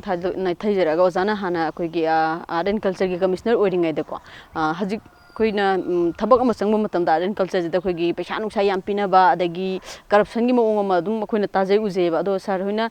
ꯀꯃꯤꯁꯅꯔ ꯑꯣꯏꯔꯤꯉꯩꯗ ꯑꯗꯨ ꯑꯁꯨꯃꯥꯏꯅ ꯄꯣꯂꯤꯇꯤꯀꯦꯜ ꯄ꯭ꯔꯦꯁꯔ ꯑꯣꯏꯔꯣ ꯔꯤꯂꯦꯇꯤቭ ꯄ꯭ꯔꯦꯁꯔ ꯑꯣꯏꯔꯣ ꯁꯨꯝ ꯄ꯭ꯔꯦꯁꯔꯒꯨꯝꯕ ꯂꯩꯕꯤꯈꯤꯕ꯭ꯔꯥ ꯁꯥꯔ ꯑꯗꯒꯤ ꯍꯧꯖꯤꯛ ꯑꯣꯏꯔꯤꯕ ꯃꯇꯥꯡꯁꯤꯗ ꯀꯩ ꯃꯣꯠ ꯂꯩꯕꯤꯕꯒꯦ ꯑꯩ ꯑꯥꯔꯠ ꯑꯦꯟ ꯀꯜꯆꯔꯗ ꯅꯠꯇꯦ ꯑꯦꯅꯤꯋꯦꯌꯔ ꯆꯠꯄꯗ ꯄ꯭ꯔꯦꯁꯔꯗꯤ ꯑꯗꯨꯝ ꯂꯩꯌꯦꯕ ꯁꯤ ꯑꯩ ꯊꯕꯛꯁꯤ ꯑꯩ ꯏꯟꯗꯁꯇ꯭ꯔꯤꯗ ꯑꯩꯅ ꯆꯠꯂꯨ ꯃꯌꯥꯝꯁꯦ ꯑꯗꯨꯝ ꯍꯥꯞꯄꯜꯂꯤꯀꯣ ꯑꯗꯒꯤ ꯑꯩ ꯑꯦꯁ ꯄꯤ ꯑꯣꯏꯕ ꯃꯇꯝꯗ ꯑꯗꯨꯝ ꯍꯥꯞꯄꯤ ꯄ꯭ꯔꯦꯁꯔꯗꯤ ꯂꯥꯛꯏ ꯄ꯭ꯔꯦꯁꯔ ꯂꯥꯛꯄꯗꯨ ꯑꯩꯅ ꯄꯣꯂꯤꯇꯤꯀꯦꯜ ꯂꯤꯗꯔꯁꯤꯡꯁꯤꯗ ꯐꯖꯅ ꯇꯦꯀꯜ ꯇꯧꯒꯗꯕꯅꯦꯕ ꯑꯗꯣ ꯑꯩꯅ ꯆꯥꯎꯊꯣꯛꯅ ꯍꯥꯏꯕ ꯌꯥꯏ ꯑꯩ ꯃꯤꯗꯤ ꯌꯥꯝ ꯍꯥꯞꯄꯝꯗꯦ ꯑꯩꯒꯤ ꯄꯤꯔꯤꯌꯠꯇ ꯀꯩꯅꯣꯗ ꯑꯩꯁꯤ ꯍꯥꯏꯅꯕ ꯇꯥꯅꯕ ꯌꯥꯗꯦ ꯍꯥꯏꯅ ꯐꯝ ꯂꯧꯔꯝꯗꯥꯏꯁꯤꯗ ꯑꯗꯨꯝ ꯊꯥꯡꯗꯣꯛꯄꯤꯕꯅꯦꯕ ꯑꯗꯨꯅ ꯑꯩꯅ ꯂꯩꯖꯔꯤꯉꯩꯗ ꯑꯩ ꯎꯈ꯭ꯔꯨꯜꯗ ꯑꯗꯨꯝ ꯍꯥꯞꯄꯝꯃꯤ ꯑꯃꯗ ꯑꯩꯅ ꯑꯦꯁ ꯇꯤ ꯑꯣꯏꯔꯤꯉꯩꯗ ꯑꯗꯨꯒ ꯑꯦꯁ ꯁꯤ ꯑꯥꯔ ꯇꯤꯗ ꯀꯔꯤꯗ ꯑꯗꯨꯝ ꯍꯥꯞꯄꯤꯀꯣ ꯍꯥꯞꯄꯁꯦ ꯃꯁꯤ ꯑꯩꯅ ꯄꯩꯁꯥ ꯆꯥꯗꯦꯗꯤ ꯀꯅꯥꯝ ꯊꯥꯖꯔꯣꯏ ꯑꯗꯨꯅ ꯃꯇꯝꯗꯨꯗ ꯑꯩꯒꯤ ꯃꯇꯝꯗ ꯂꯧꯈꯤꯕ ꯃꯤꯁꯤꯡꯗꯣ ꯁ꯭ꯄꯣꯔꯠꯁ ꯗꯤꯄꯥꯔꯠꯃꯦꯟꯗ ꯑꯉꯥꯡ ꯑꯩꯈꯣꯏꯒꯤ ꯑꯥꯎꯠꯁꯇꯦꯟꯗꯤꯡ ꯁ꯭ꯄꯣꯔꯠꯁ ꯄꯔꯁꯟ ꯃꯌꯥꯝ ꯑꯃ ꯍꯥꯞꯄꯅꯤ ꯑꯩꯈꯣꯏꯒꯤ ꯄꯨꯂꯤꯁꯇꯁꯨ ꯂꯩꯕꯅ 138ꯃꯨꯛ ꯁꯨꯕꯅꯦꯕ ꯃꯣꯏꯗ ꯍꯪꯕꯅ ꯈ꯭ꯋꯥꯏꯗꯒꯤ ꯐꯅꯤ ꯑꯩꯅ ꯇꯧꯕꯗ ꯄꯩꯁꯥ ꯆꯥꯔꯒ ꯇꯧꯕ꯭ꯔꯥ ꯑꯗꯣ ꯑꯩꯈꯣꯏ ꯄꯣꯂꯤꯇꯤಷꯤꯌꯟꯁꯨ ꯃꯣꯏ ꯚꯣꯠꯇ ꯄꯩꯁꯥ ꯆꯪꯉꯒꯁꯨ ꯑꯩꯈꯣꯏ ꯑꯗꯨꯝ ꯑꯟꯗꯔꯁꯇꯦꯟ ꯇꯧꯕꯅꯦꯕ ꯀꯩꯅꯣꯗ ꯃꯣꯏꯅ ꯇꯧꯒꯦꯅ ꯇꯧꯕꯗ ꯑꯩ ꯇ꯭ꯔꯥꯟꯁꯐꯔ ꯇꯧꯕ ꯉꯥꯏꯌꯦꯕ ꯑꯗ ꯇ꯭ꯔꯥꯟꯁꯐꯔꯗꯨ ꯑꯩꯅ ꯄꯩꯁꯥ ꯌꯥꯝ ꯀꯟꯅ ꯆꯥꯗ꯭ꯔꯕ ꯄꯩꯁꯥ ꯆꯥꯕꯤꯗ꯭ꯔꯕꯅꯤꯅ ꯑꯩꯗꯤ ꯕꯣꯔꯗꯔ ꯇꯧꯗꯦ ꯑꯩꯗꯤ ꯇꯣꯂꯣꯞ ꯃꯥꯅ ꯋꯔꯛꯁ ꯗꯤꯄꯥꯔꯠꯃꯦꯟꯗ ꯊꯝꯒꯦꯔꯥ ꯑꯥꯔꯠ ꯑꯦꯟ ꯀꯜꯆꯔ ꯊꯝꯒꯦꯔꯥ ꯁ꯭ꯄꯣꯔꯠꯁꯇ ꯊꯝꯒꯦꯔꯥ ꯁꯣ ꯍ꯭ꯋꯥꯠ ꯑꯩꯒꯤꯗꯤ ꯆꯞ ꯃꯥꯟꯅꯩꯌꯦꯕ ꯑꯗ ꯑꯩꯅ ꯃꯗꯨꯗꯒꯤ ꯘꯨꯁ ꯈꯔ ꯆꯥꯅꯤ ꯄꯩꯁꯥꯈꯔ ꯆꯥꯅꯤ ꯍꯥꯏꯔꯒꯗꯤ ꯑꯩ ꯁꯦꯟ ꯆꯥꯕ ꯌꯥꯕ ꯗꯤꯄꯥꯔꯠꯃꯦꯟ ꯁꯦꯟ ꯕꯖꯦꯠ ꯌꯥꯝꯕꯗꯨꯗ ꯑꯩ ꯇꯥꯟꯅ ꯇꯥꯕꯅꯦꯕ ꯑꯩꯒꯤ ꯀꯦꯔꯤꯌꯔꯗ ꯑꯩꯅ ꯍꯥꯏꯖꯔꯤꯁꯤꯅꯤ ꯑꯩꯒꯤꯗꯤ ꯁ꯭ꯄꯣꯔꯠꯁ ꯑꯥꯔꯠꯁ ꯑꯦꯟ ꯀꯜꯆꯔ ꯑꯗꯒꯤ ꯏꯟꯗꯁꯇ꯭ꯔꯤ ꯑꯦꯖꯨꯀꯦꯁꯟꯒꯤ ꯑꯦꯁ ꯁꯤ ꯑꯥꯔ ꯇꯤ ꯁꯤꯅꯦꯕ ꯑꯗꯒꯤ ꯑꯦꯝ ꯄꯤ ꯑꯦꯁ ꯁꯤ ꯑꯩꯅ ꯄꯨꯖꯔꯛꯏꯁꯦ ꯑꯗꯨꯅ ꯑꯩꯅ ꯑꯩꯒꯤ ꯑꯥꯔꯇꯤꯀꯜ ꯏꯕꯗ ꯑꯩꯒꯤ ꯀꯂꯤꯛ ꯃꯌꯥꯝꯁꯦ ꯌꯥꯝ ꯁꯥꯎꯋꯦꯕ ꯑꯩꯅ ꯍꯥꯏꯅ ꯍꯧꯖꯤꯛꯀꯤ ꯕ꯭ꯌꯨꯔꯣꯀ꯭ꯔꯦꯠꯁꯤꯗꯤ ꯐꯝꯃꯨ ꯍꯥꯏꯕꯗꯨꯗ ꯚꯣꯠ ꯇꯧꯈ꯭ꯔꯦ ꯍꯥꯏꯗꯅ ꯑꯗ ꯃꯁꯤꯒꯤ ꯁꯔꯚꯤꯂꯤꯇꯤꯒꯤ ꯀꯜꯆꯔ ꯑꯃ ꯂꯥꯛꯏꯁꯦ ꯃꯁꯤꯗꯒꯤ ꯑꯥꯎꯠꯗꯣ ꯇꯧꯕꯁꯤꯅꯦꯕ ꯑꯩꯈꯣꯏꯗ ꯌꯥꯝ ꯗꯔꯀꯥꯔ ꯂꯩꯔꯤꯁꯦ ꯍꯥꯏꯗꯤ ꯑꯩꯅ ꯈꯟꯖꯕꯁꯦ ꯑꯦꯛꯁꯄ꯭ꯔꯦꯁ ꯇꯧꯕ ꯉꯝꯃꯛꯇꯕ ꯑꯩꯒꯤ ꯃꯊꯛꯀꯤ ꯃꯤ ꯑꯃꯅ ꯍꯥꯏꯕ ꯀꯥꯟꯁꯤꯗ ꯌꯦꯁ ꯍꯥꯏꯕꯒꯤ ꯑꯗꯣ ꯑꯩꯒꯤ ꯋꯥꯈꯜꯂꯣꯟꯁꯦ ꯐꯣꯡꯗꯣꯛꯄ ꯉꯝꯕꯒꯤ ꯒꯠꯁꯦ ꯑꯗꯨꯅ ꯁꯝꯊꯤꯡ ꯗ꯭ꯔꯥꯁꯇꯤꯀꯂꯤ ꯔꯣꯡ ꯏꯟ ꯑꯋꯥꯔ ꯑꯦꯖꯨꯀꯦꯁꯟ ꯁꯤꯁꯇꯦꯝ ꯍꯥꯏꯗꯤ ꯑꯩꯒꯤ ꯃꯣꯠꯁꯤ ꯑꯦꯛꯁꯄ꯭ꯔꯦꯁ ꯇꯧꯕ ꯉꯝꯗꯕ ꯍꯥꯏꯕꯁꯦ ꯑꯩ ꯑꯦꯖꯨꯀꯦꯇꯦꯠ ꯑꯣꯏꯗ꯭ꯔꯦ ꯍꯥꯏꯕꯅꯦꯕ ꯑꯗꯨꯅ ꯃꯁꯤ ꯏꯟꯗꯤꯕꯤꯖꯨꯋꯦꯜꯗ ꯇꯥꯏꯅꯕꯁꯨ ꯌꯥꯗꯦꯕ ꯑꯩꯈꯣꯏꯒꯤ ꯁꯤꯁꯇꯦꯝꯁꯤꯅ ꯀ꯭ꯔꯤꯌꯦꯠ ꯇꯧꯕꯅꯦꯕ ꯀꯩꯅꯣꯗ ꯑꯣꯖꯥꯗ ꯀ꯭ꯂꯥꯁ ꯑꯃꯗ ꯄꯔꯥ ꯍꯪꯕ ꯀꯥꯟꯁꯤꯗ ꯇꯨꯃꯤꯟ ꯂꯩꯌꯨ ꯍꯥꯏꯗꯅ ꯑꯣꯖꯥꯗꯨꯅ ꯈꯨꯝꯕ ꯉꯝꯗꯕ ꯀꯣꯏꯁꯟ ꯑꯃ ꯍꯪꯉꯨꯔꯒ ꯅꯪ ꯇꯨꯃꯤꯟ ꯂꯩꯌꯨ ꯍꯥꯏꯅ ꯍꯥꯏꯔꯛꯑꯅꯦꯕ ꯑꯗꯣ ꯋꯦꯔꯦꯁ ꯋꯦꯁꯇꯔꯟ ꯀꯟꯇ꯭ꯔꯤꯁꯗꯗꯤ ꯀ꯭ꯔꯤꯌꯦꯇꯤꯚꯤꯇꯤꯒꯤ ꯑꯦꯂꯤꯃꯦꯟꯁꯦ ꯑꯦꯟꯀꯔꯦꯖ ꯇꯧꯋꯦꯕ ꯑꯗꯨ ꯄ꯭ꯔꯣꯖꯦꯛ ꯋꯥꯔꯛ ꯇꯧꯍꯟꯕ ꯍꯥꯏꯗꯤ ꯏꯅꯣꯚꯦꯇꯤꯞ ꯑꯣꯏꯕ ꯑꯥꯏꯗꯤꯌꯥ ꯊꯣꯛꯂꯛꯄꯁꯤꯗꯤ ꯑꯩ ꯏꯁꯥꯅ ꯇꯧꯔꯒ ꯊꯣꯛꯂꯛꯀꯅꯦꯕ ꯔꯣꯠ ꯃꯦꯃꯣꯔꯥꯏꯖꯦꯁꯟꯗ ꯄꯦꯔꯠ ꯇꯧꯅ ꯁꯨꯝ ꯇꯝꯕꯤꯔꯒ ꯊꯣꯛꯂꯛꯑꯣꯏꯕ ꯑꯗꯣ ꯑꯦꯖꯨꯀꯦꯁꯟ ꯁꯤꯁꯇꯦꯝꯗ ꯑꯩꯈꯣꯏꯒꯤ ꯃꯦꯖꯔ ꯑꯍꯣꯡꯕ ꯑꯃ ꯗꯔꯀꯥꯔ ꯂꯩ ꯑꯗꯨꯒ ꯄ꯭ꯔꯦꯁꯔꯗꯤ ꯑꯗꯨꯝ ꯂꯩꯅꯦꯕ ꯅꯪ ꯔꯤꯂꯦꯇꯤꯞꯇꯒꯤ ꯀꯔꯤꯗꯒꯤ ꯍꯧꯖꯤꯛ ꯑꯩ ꯃꯔꯤ ꯃꯇꯥ ꯀꯧꯅꯗꯕ ꯃꯌꯥꯝ ꯑꯃ ꯂꯩ ꯑꯗꯣ ꯏꯠ ꯗꯖꯟ ꯃꯦꯇꯔ ꯀꯩꯅꯣꯗ ꯁꯥꯔꯅ ꯑꯆꯨꯝꯕ ꯇꯧꯈꯤꯕꯗꯨꯅꯅꯦꯕ ꯍꯥꯏꯗꯤ ꯃꯣꯏ ꯍꯥꯏꯗꯤ ꯇꯥꯗ꯭ꯔꯦ ꯃꯣꯏꯅꯗꯤ ꯌꯥꯝ ꯀꯟꯐꯤꯗꯦꯟ ꯂꯩꯅ ꯂꯥꯛꯏꯅꯦ ꯍꯥꯏꯔꯒ ꯌꯥꯅꯤꯅ ꯑꯗꯣ ꯑꯩꯗꯤ ꯎꯟꯐꯥꯎ ꯎꯅꯗꯦꯕ ꯑꯗꯣ ꯑꯣꯐꯤꯁꯀꯤ ꯊꯕꯛ ꯑꯣꯏꯔꯒꯗꯤ ꯑꯣꯐꯤꯁꯇ ꯎꯅꯁꯤ ꯌꯨꯝꯗ ꯎꯅꯒꯨꯝꯁꯤ ꯍꯥꯏꯅ ꯍꯥꯏꯕꯁꯦ ꯁꯤꯗꯩꯁꯤꯗ ꯁꯥꯎꯗꯅ ꯏꯀꯥꯏꯕ ꯄꯤ ꯈꯣꯠꯂꯤ ꯑꯗꯨꯒꯤ ꯑꯗꯨꯝ ꯁꯨꯝ ꯉꯁꯤ ꯑꯩꯈꯣꯏꯒꯤ ꯁꯥꯔꯒ ꯉꯁꯤ ꯋꯥꯔꯤ ꯁꯥꯟꯅꯕꯒꯤ ꯇꯥꯟꯖꯥꯗ ꯁꯥꯔꯅ ꯁꯦꯡꯗꯣꯛꯄꯒꯤ ꯍꯥꯏꯕꯗꯤ ꯁꯥꯔꯅ ꯑꯆꯨꯝꯕ ꯇꯧꯋꯦ ꯍꯥꯏꯕꯗꯣ ꯑꯗꯨ ꯃꯌꯥꯝꯅꯁꯨ ꯃꯣꯏ ꯈꯪꯍꯧꯗꯣꯏꯅꯦ ꯃꯁꯥꯁꯨ ꯑꯗꯨꯝ ꯈꯜꯂꯦ ꯑꯗꯨꯝ ꯍꯣꯏ ꯈꯪꯉꯤꯗ ꯃꯥꯅꯦ ꯃꯥꯅꯦ ꯑꯗꯨꯝ ꯃꯇꯝ ꯈꯔ ꯈꯪꯒꯗꯣꯏꯅꯤ ꯉꯥꯛꯇꯪ ꯁꯥꯎꯅꯤꯡꯕ ꯏꯀꯥꯏ ꯃꯤ ꯄꯨꯁꯜꯂ ꯂꯥꯛꯑꯀꯥꯟꯗ ꯎꯅꯕꯤꯗꯦ ꯏꯀꯥꯏ ꯈꯣꯠꯂꯦꯅ ꯇꯧꯕꯒꯤ ꯏꯖꯠ ꯃꯥꯡꯉꯤ ꯀꯥꯏꯅ ꯇꯧꯕ ꯑꯗꯨꯕꯨ ꯑꯜꯇꯤꯃꯦꯠꯂꯤ ꯃꯣꯏꯁꯨ ꯑꯗꯨꯝ ꯑꯟꯗꯔꯁꯇꯦꯟ ꯇꯧꯕ ꯉꯥꯛꯇꯅꯤ ꯀꯩꯅꯣꯗ ꯑꯩꯈꯣꯏꯒꯤ ꯊꯤꯡꯀꯤꯡ ꯀꯦꯄꯥꯁꯤꯇꯤ ꯂꯣꯏ ꯌꯥꯎꯕ ꯉꯥꯛꯇꯅꯤ ꯑꯗꯨꯅ ꯑꯩꯗꯤ ꯑꯩꯒꯤ ꯍꯧꯖꯤꯛꯀꯤ ꯌꯪꯒꯔ ꯀ꯭ꯔꯣꯞꯁꯦ ꯂꯥꯛꯏꯁꯤꯅ ꯍꯦꯟꯅ ꯑꯩꯈꯣꯏꯒꯤ ꯑꯩ ꯀꯔꯞ ꯑꯣꯏꯕꯗꯤ ꯍꯥꯏꯅꯤꯡꯗꯦ ꯑꯩꯈꯣꯏꯒꯤ ꯅꯦꯄꯣꯇꯤꯖꯝꯁꯦ ꯍꯦꯟꯕꯗꯧꯅ ꯁꯨꯝ ꯇꯧꯔꯛꯑꯦꯕ ꯑꯩꯈꯣꯏꯒꯤ ꯗꯦ ꯋꯥꯟꯗ ꯑꯩꯈꯣꯏꯒꯤ ꯃꯇꯝꯗ ꯀꯔꯞ ꯑꯣꯏꯕ ꯃꯤꯁꯦ ꯆꯍꯤ 7ꯃꯨꯛ ꯆꯪꯉꯦꯕ ꯃꯣꯏ ꯀꯔꯞ ꯑꯣꯏꯔꯛꯄ ꯄꯩꯁꯥ ꯆꯥꯕ ꯍꯧꯕꯁꯦ ꯍꯧꯖꯤꯛꯇꯤ ꯗꯦ ꯋꯥꯟꯗꯒꯤ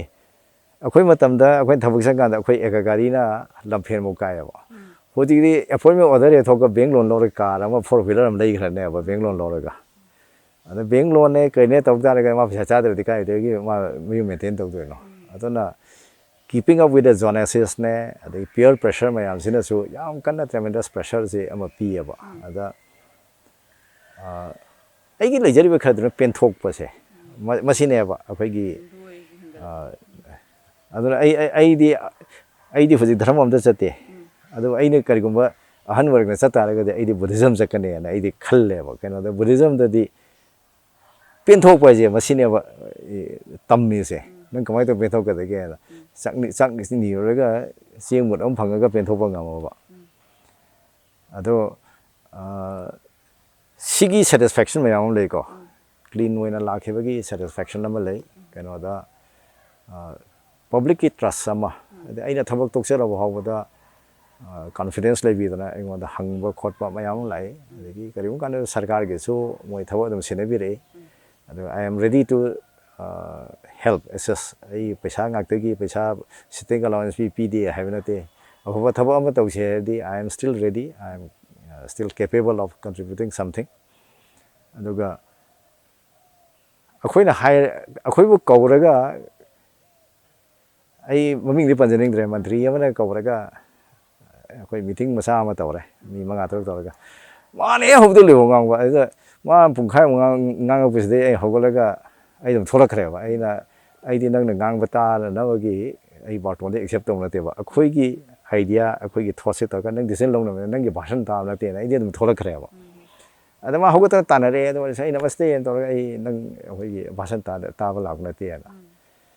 adai de mona harak tre ada nung junu ngai re do na kai gi no da moi bhasan da thada ra ga thabu to roi do mi ne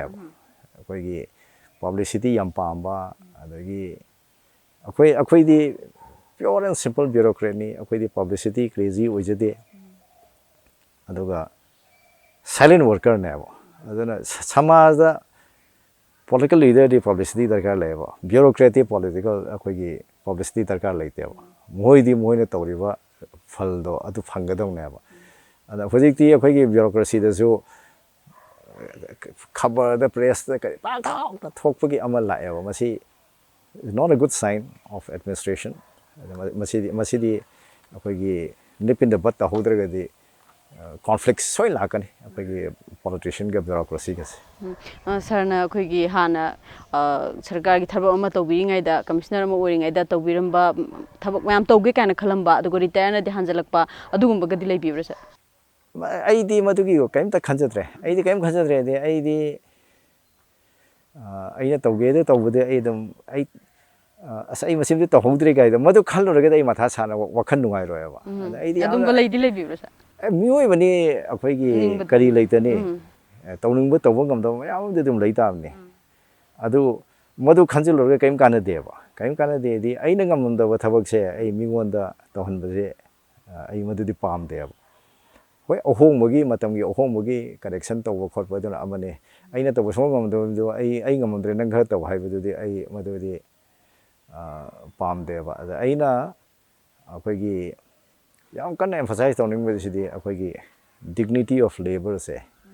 dignity of labor si leigadam ni akhoi thaksi khasi akhoi di grade 4 oigera amu oigera akhoi na thabuk sang matam da akhoi gi da lerami grade 4 da akhoi ta da ma ma khura asing akta ni hoji ki younger generation di mapa gum da su moi mami ta kau khre ba mayang gi style da akhoi na ta da ma ma kau gi ba sina ne sahi kun le ga thengna matam su moi ibung mo na lubun da wa ba maming kau gi ba kangbu du na di da ma gi service ma darkar da ga ma ma thung na thenga ne ba keno da thabak tu na yada ba ki na to ni nuksi ba gi si kaim ta yaw de ba aduna thabak tong na ba si de team ni ko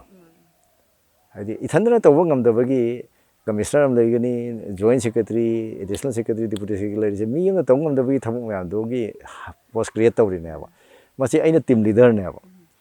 aina team leader oi ra ga di ai team se kamai to si na gi hai ba team mayam member mayam si loina ma mangwa da sinai ba thabak to hon ba do ne ba aina loina to ba ngam bo ra ga di ka da ba me to lo pi ra mayam ka ha pa do no ana team si as a team when work to ra ga di 2 + 2 is 5 ne ba team when to ba ngam dra di 2 + 2 से 0 नेब one खनदन दम लेनेब अदुना good team leader है सिदी नंगी नखादे ले मी ma'am दो lead तौरगा unitedly ओइना work तौमिनाबा मधु नेब अखोने Aspire तौगदबसे अदु तौगे हाय तारेदी थक्सी खासी व्यवहार असी याम इंपोर्टेंट ओय थबक अचौ मसा खाइदना लोइना बो रेस्पेक्ट तौगे रेस्पेक्ट तौगदमनी दुगो सर ना हजिक खुगी थबक तौरिङै मतमददी मैम चेंदना खोतना गवर्नमेंट एम्प्लॉय ब्यूरोक्रेट अमा ओरिङै ददी मैम होना बिरे दु हजिकती थबकतगी पोथारगा युमदा लेबिरे सुमायना खुगी मतमजे करमायना मैनेज तौबी आइदी थबक पोथा हेनसिले आई होजी मैगजीन अमा एडिट तौरी अदगी आई जर्नल अमा एडिट तौरी अदगी अतोपा यूनिवर्सिटी ना खरा नेक्तना आई तौरी अदगी आई वीक अमदा आर्टिकल अनि आई कंट्रीब्यूट तौरी फ्री प्रेस का पीपल्स क्रॉनिकल ना एवरी संडे हयेंग जो मन लाकनी अदगी फ्री प्रेस तना कोई वेडनेसडे दा अदगी मथकता सम एकेडमिक की आर्टिकल का करिगा खरै इबा तौरे आई हुजि बाव आइना आई सी मैगजीन में एडिट तौगे से आइना थबक तौरिङै सिदगी आई खलक खरबनेबा आई एजुकेशन की ओइबा एजुकेशन दा स्कूल की करिकुलम सिलेबस दी यावदबा बट अखोगी इन्फॉर्मेशन दी छात्र दा लेबा कानबा हेदि मणिपुर की ओइबा पोट खरा अदुगा मैगजीन सी अखोई नॉर्थ ईस्ट सी मेनलैंड इंडिया दा इंट्रोड्यूस तौबा से अखोई कुरंगने नि की वारी सी अखोइना खंगिबा सी अखोई साइडम तनेबा असम दा कुरंगने नि की खंगिबा सी अइना असम की ओजाम दा तौर इहेला कांदा अदगी मैथै नुपी त्रिपुरा दा महारानी ओइगेबा मया मनमोहिनी का करिगा अदु होजे नंगी तुलसीपति की हायर सेकेंडरी स्कूल सी महारानी ने one of the best school ने त्रिपुरा की गवर्नमेंट स्कूल अदा सिगी तौरिंग सिदा आई से प्रिपेयर तौ हौरे व थबक तो ओमदाई सिदा अदैदी कंसल्टेंट हापसेला कान सिदा आइना मतम दगी चीफ मिनिस्टर हाइरेबा आइदी नंग कंसल्टेंट हापतबा आइदी सी अदम एडिट तौनी हाइ तौरगा ए काइदे यार के अदम तौबना हाइरगा आई दम हुजु कंटिन्यू तौर फोंग एबा ना सी सुमाय तौरगा मतम दवी आई सानबगी आई क्लब की अदम मतम खरा अदम थोई अदगी आई खरा यूनिवर्सिटी की एक्टिविटीज खरा अदम यावरी आई सी सही तरामाथोई मणिपुर यूनिवर्सिटी की एकेडमिक एजुकेटिव काउंसिल यावबने one of the longest serving ने अदगी हुजिकसु अनौ बीसी एडमिनिस्ट्रेटर से लाकान से दैसिदा मा खरा यावबियोने तौना आई अदम खरा यावरी नसमा अदगी स्कूल दम जो कोई सोसाइटी ने चलाइरी अदगी एग्रीकल्चर यूनिवर्सिटी कॉलेज दम जो कोई company not for profit company कोन कोई चलाइरी सुमाय तौरगा ई मतमदी हेना थबक याम खै हेले अदगी आई इंखोन कन सुई हंदगी लॉकडाउन की फवना मपान थोक से इंखोन कन सुदा वेट केजी 3 ताई ख्वांग सेंटीमीटर मरी हंदे अद मदुगी लॉकडाउन की अफबसे अदगी आइना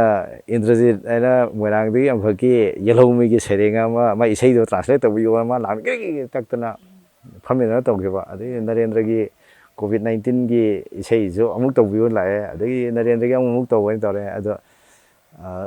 मसिददी आइगी अपामबा पामदबा खरा लैयबा आई तौनिंगदबा आई इंटरेस्ट लेतबदई तौनिंगदे थवै हक्सांग यावदे अदो ट्रांसलेट तौ फजदरे अदगी सिदी टाइम कंज्यूमिंग ने ngasi ट्रांसलेट तौनी हयेंग पावदा वहै अमनि होम सेमदोकनिंगनी अदा ngasi तौरगा हेता पीबा यादेबा अदा I hope um खतंग the लेयबा I documentary फजबा अमदमनिंगी लोकटाक की आई रिसर्च तौरे आई for the last about 6-7 months है दारे like C I